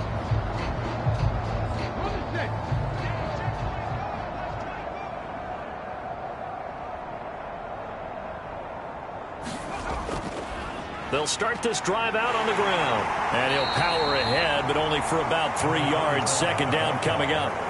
Yeah, I don't know if it's exactly a win-win, but if you're on offense, you'll take that kind of a run, all right? It was kind of stacked up, found a little bit of yardage, and frankly, they're pretty close to staying on schedule on offense. The playbook is still open for the coordinator. A throw over the middle taken in. No question that they're going to continue to look his way. 6 catches in the first half and now 7 on the game. Line of scrimmage, the 37 on 1st and 10.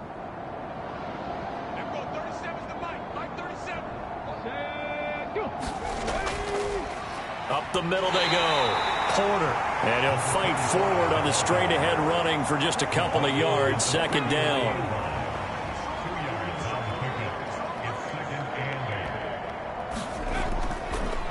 They'll keep it on the ground.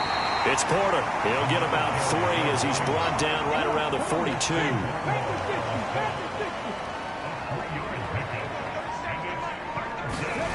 They'll drop to throw. He's got his target. That's complete. And he is going to have the Chargers first down as he's able to get 8 yards there on 3rd and 5. And that's one of those where it feels like backyard football in a sense. You say, forget about the route. Just run to the open spot in the middle of the field, and I'll find you. Good throw, good concentration on the catch, and they pick up the first down.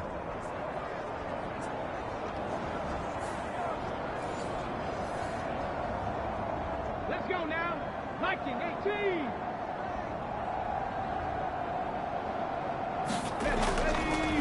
On first down, Porter.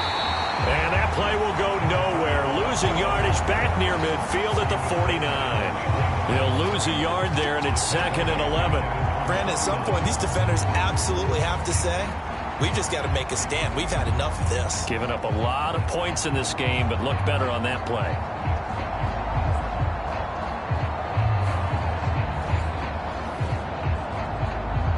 Looking at a 2nd and 11 now after the loss. Now a handoff up the middle.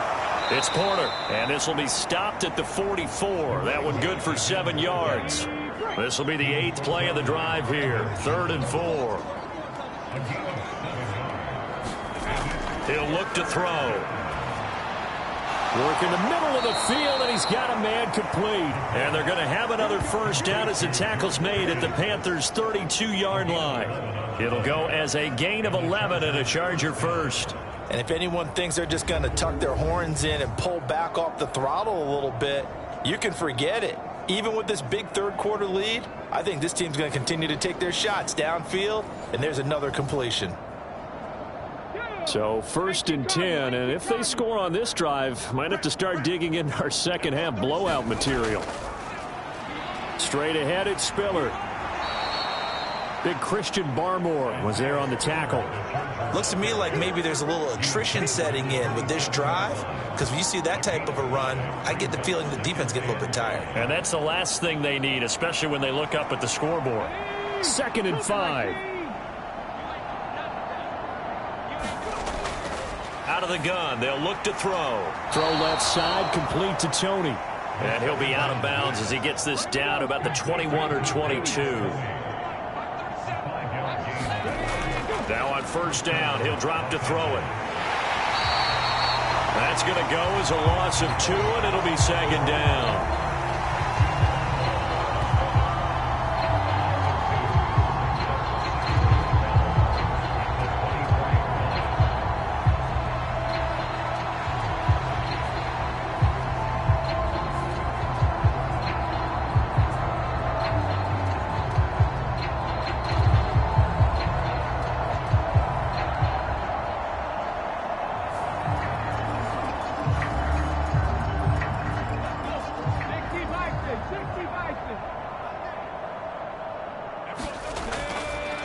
Here's a play fake as they set up to throw. The pass complete on the crossing route. This is Tony with it. So the pitch and catch good for 11. And that's going to make it 3rd down and less than a yard. Up the middle they go. Porter.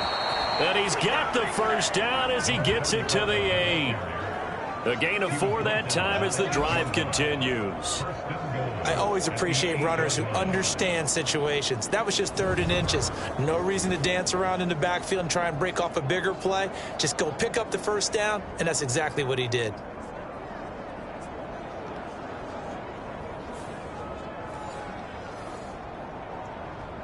So another 3rd down conversion, and now they've got a 1st and goal. And they'll give him another shot here on the ground. And he'll be stopped just outside the 5 at the 6. The 6-yard line, the line of scrimmage on 2nd and goal. From the gun, he'll hand this off. And he fights his way in for a Charger touchdown. A great effort there, with touchdown number 3 in the game and 6 on the year. And the Chargers take the opening kickoff of the 3rd quarter and drive right down the field to extend their lead. He keeps carrying the ball into the end zone, and in this one, he's sort of carrying the team on his back. He's the reason that they lead right now. No question about it. And you talk about on his back, he's not minding the extra weight at all, is he? Carrying that just as lightly as he does the football. Yeah, what a great performance so far. Those 3 touchdowns, it's got him in the lead. Fairbairn good with the extra point, and that makes this 35-0 now.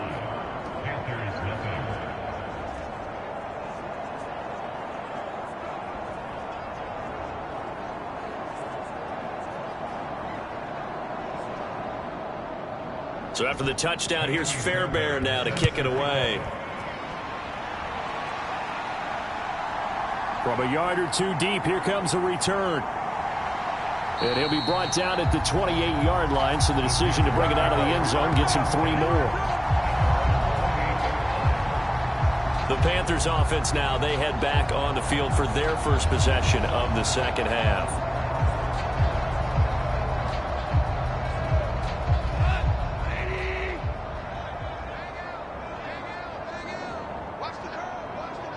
In motion left here, one of their tight ends.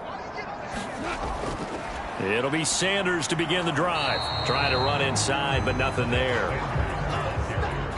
Officially nothing on that last run. They'll try again, 2nd and 10. On the draw, here's Sanders. And he'll be brought down right around the 37. 3rd down and 1.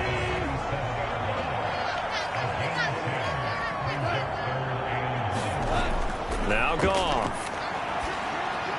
Pass taken in by his big tight end. And he is going to have a Panthers first down by a couple of yards as they're able to convert there on 3rd and 1. Well, part of their struggles in the first half was their inability to convert consistently on 3rd down. But how about this well-designed play? Gave himself plenty of options and able to get the hook up and keep the drive going.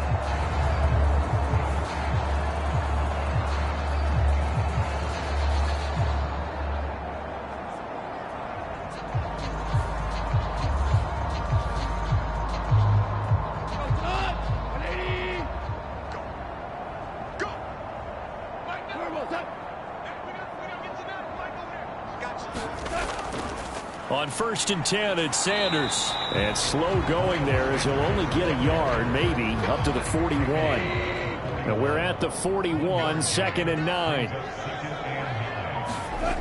Goff now looking to throw. Looking left side, and he's got a man. That's Alexander.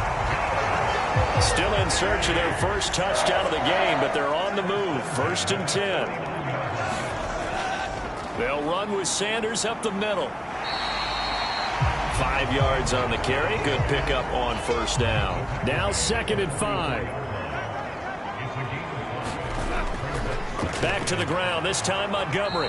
And some good tackling there as he stopped up at about the 41. The 8th play of the drive coming up. It's 3rd and 3. Here's Sanders. And he will have a first down as they get him to the ground at the 37. Just 4 yards on the pickup, but that's good enough to extend the drive. For the guys playing defense, this has been a really long drive, and physically, that's awfully taxing. But I think the hardest part is mentally. What do you do?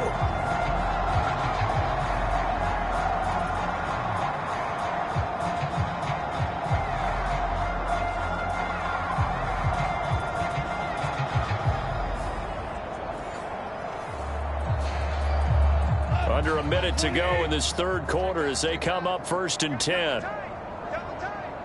The tight end in motion right. Right back to Sanders on 1st down. A good gain of 9 before he's brought down at the 28. Ball on the 28-yard line. Here's 2nd and a yard.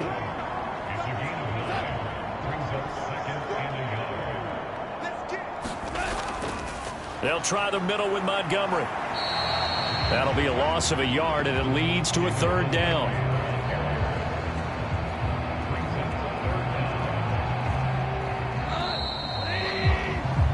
And they're not going to get to the line to run another play. So we will switch ends as the 3rd quarter has come to a close.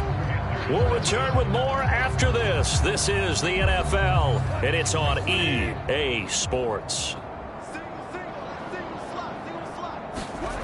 Goff wants to throw on 3rd and 1. And that is incomplete. All right, they're going to try and keep hope alive here on 4th down. They're going for it. Montgomery, they'll run for it. And he's able to pick up the first down here before he goes down at the 26. No reason not to try it there, and they do indeed convert on 4th. So he needed 1. He ended up getting 3. And I really like the way he ran that one, too. That's really intelligent running because oftentimes a running back can get too greedy. Try and hit the home run on a play where you just need a few yards. Well done there, making sure he got the first down and not worrying about trying to get a touchdown. So the ball down to the 16 here for 1st and 10. A give to Montgomery out of the gun. And he's able to get this inside the 10 now to the 9. 2nd and 3 from the 9. Again, they'll go ground with Montgomery. And this won't be enough to pick up the first. A gain of 2, 3rd and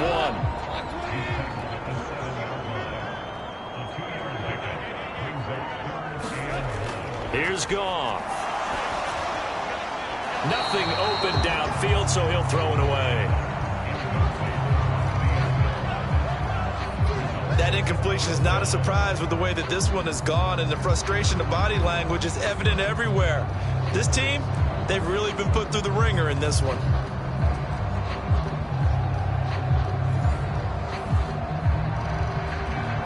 And a field goal obviously means nothing here. They're going to go ahead and go for it on 4th down. They go ahead and snap it. Goff. And he's going to be intercepted for the 3rd time thus far. Derwin James with a pick. And he brings this one back. It's a pick 6 and a Charger TD. So they go on 4th down. Not only do they not get it, it turns into 6 points the other way. Disastrous. And many people think you should just go ahead and knock it down in that situation. Turn it over for the offense. But I had a defensive coordinator recently tell me, we see that as a passive play. We don't do that anymore. We want the ball in our hands, and we want to head the other way. It's probably also instinct a lot of times. If you see a lot of green grass ahead of you, go ahead and grab it. It's the exact right play to do. That's knowing when to break the rules and when to make a play that maybe you hadn't been taught. Extra point by Fairbairn, up and good. And it is 42-0. So the defense creating some points, not only getting the interception, but then returning it to the end zone for the pick 6. So they'll get another shot on offense following that pick 6. And now the kick is away. From a couple yards deep, he'll bring it out of the end zone. And it's a pretty good return here as he'll get this up to the 29.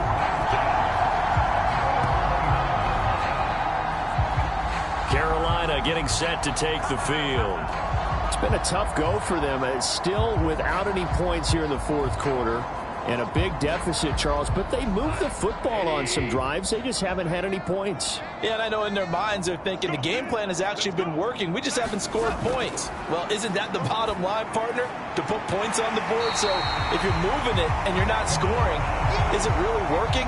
Right now, they've got nothing left to lose. They might as well go for broke. Goff. He finds his man complete. It's Alexander. And he'll go out of bounds. It appears right at the 45. On 1st and 10, Goff. Short throw hauled in by Trimble. So the completion gets him just a yard, and it'll be 2nd down. Here's Goff.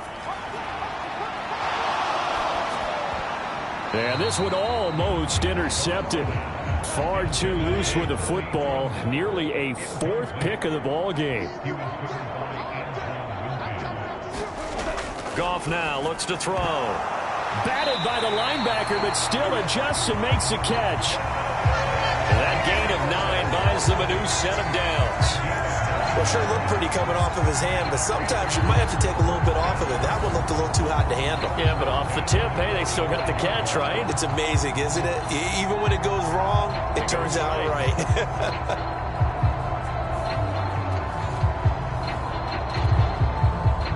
So from Charger territory now, here's a 1st and 10 at the 45-yard line.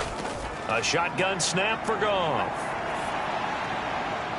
And his pass is intercepted for the 4th time today. And they will finally get him as he's all the way down near the 40-yard line. Yet another mistake after the interception there. And gosh, you look up at the scoreboard, they just got to be thinking this one cannot get over fast enough. It certainly can't. And also what happens when you get this big of a deficit, you're supposed to make all the right throws, right? You're supposed to try and obviously get the ball to your own guys. But being down this big, you also take even more chances. And in this situation, that hasn't paid off for them at all. On the other sideline, jubilation and laughter. They'll run on first down. It's Porter. And this defense not ready for that one as he'll take this down inside the 25. 120 yards rushing now on 23 carries so far. He continues to be effective running the football, a big reason that they have the lead. And I love one of the quotes that I read about him where he said of himself, I love it when a team just hops on my back and I just carry them along.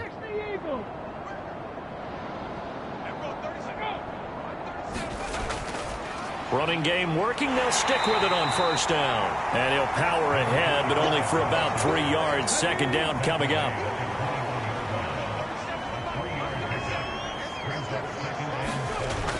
They'll set up to throw.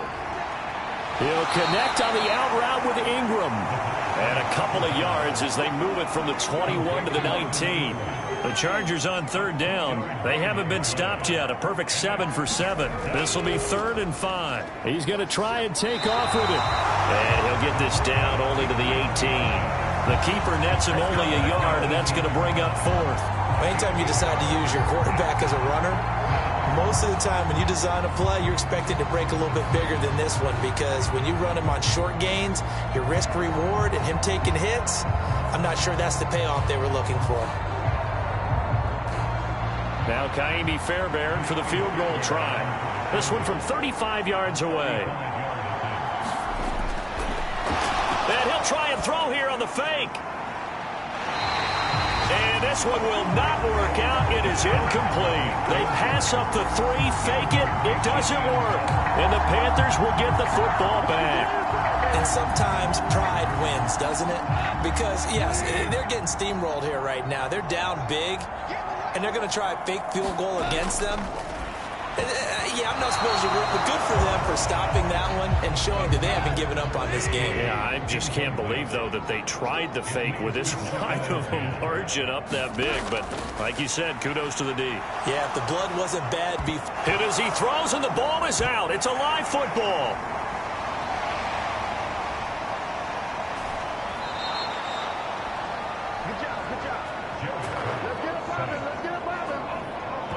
Dangerous spot for them to cough it up. Lucky to have recovered because had the defense gotten it, they were already within a shadow of the goalpost. And then you're yelling at your own defense. Sudden change, sudden change. That's not what you want to hear on your sideline. That means you got to run out there and try and stop an offense who has the ball in a very advantageous position. So possession still theirs, but now they face a 3rd down. Now it's gone. And that will be incomplete. Another throw there off the mark, and obviously he's battled all of the interceptions. Things just haven't been true to form for him. I don't know. What do you think's going on out there, CD? That's a great question, and my suspicion is he's been coached really well to not show that he's having a problem. You know, they always tell you no matter what, you keep throwing the football with confidence. Well, we're not seeing a confident thrower right now. He's off balance, the passing game's off balance, and the defense is taking advantage. It'll be a 39-yard punt, no return. And they will take over 1st and 10. The Chargers ready to take over. They're looking at a 3rd straight win here if they can hold on.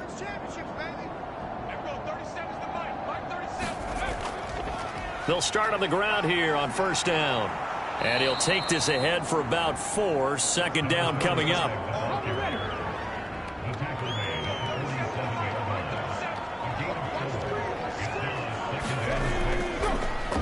They'll keep it on the ground. Porter. And he's going to get this pretty close to a 1st down. Stopped at the Panthers' 42. After a gain of 5, they'll wind up being about a length of the football short here on 3rd down.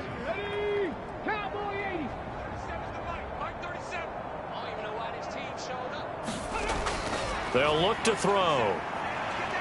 Pressure comes in. He's brought down. It's a Panther sack. A loss of 3 on the sack made by multiple defenders. Well, every now and then you just absolutely outguess yourself. 3rd and inches, and they decide not to run the ball. You end up seeing the end result. The end result was not good. They elect to pass, and it backfires.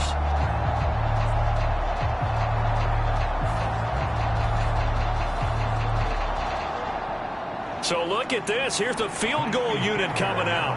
And he is going to need to bomb this one. This will approach NFL record territory. It's a 62-yard attempt.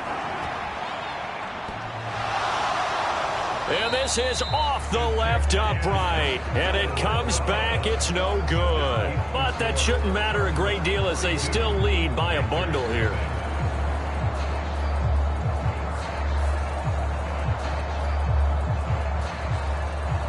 Here's the Carolina offense as they get ready to take over here. And let's face it, this drive is not going to have any bearing on this game, but it's kind of important for one reason, isn't it? It certainly is. You got to get points. And, okay, all right, I'm being facetious here. But you get points. You feel a little bit better about yourself as you move on to the next one. Now, and I think the ball's out and picked up by the Chargers. Okay, this isn't one where you want to take the game tape and hold it up as an example, do you? I mean, you talk about frustrating all the way through, and that last error, I think that crystallizes it, doesn't it? Absolutely. That's been representative of their entire game still being shut out. The Charger defensive unit making their way back out there. And they have to be feeling pretty good. Comfortable fourth quarter lead as they take over following the fumble recovery. They'll start this drive out on the ground. And they get to him after a gain of 6 to the 46. Just 2 minutes remaining here in the fourth quarter of what has been a one-sided affair. So it's Charger football as we welcome you back from the 2-minute warning. They've got a second down now as they look to salt this one away. On second down, it's Porter. And down he goes at the 49, a 3-yard pickup.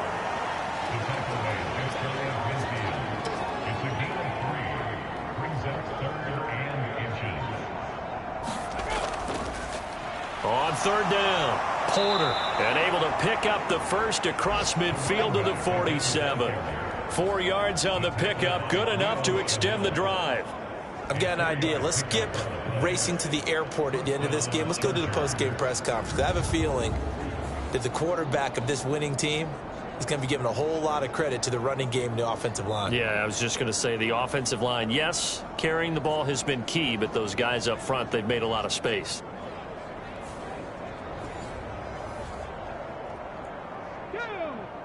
Cardinal.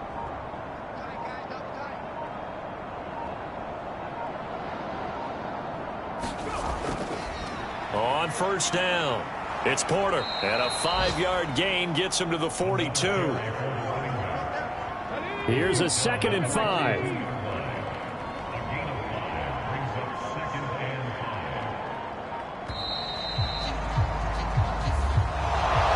For the winning team here, Charles, that's about as big and clean of a win as you could hope for in the National Football League. No turnovers. Meanwhile, you forced turnovers. You didn't allow any points, and you put up a bunch of points. What an effort.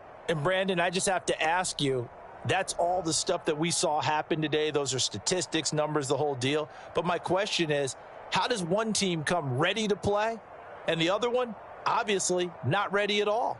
Well, I mean, I obviously don't have an answer to that, but that was the story from the get-go. One side was awake and ready, and the other just seemed to sleep. So for the Chargers, it's an ideal start as they move to 3-0 now on the young season. And they'll get another road date next week. Meanwhile, for the Panthers, they'll fall to 1-2. And they'll be off to Minneapolis next week for a look at new U.S. Bank Stadium and a date with the Vikings. And for Charles Davis and our entire crew here at EA Sports, I'm Brandon Gaudin saying so long, everybody.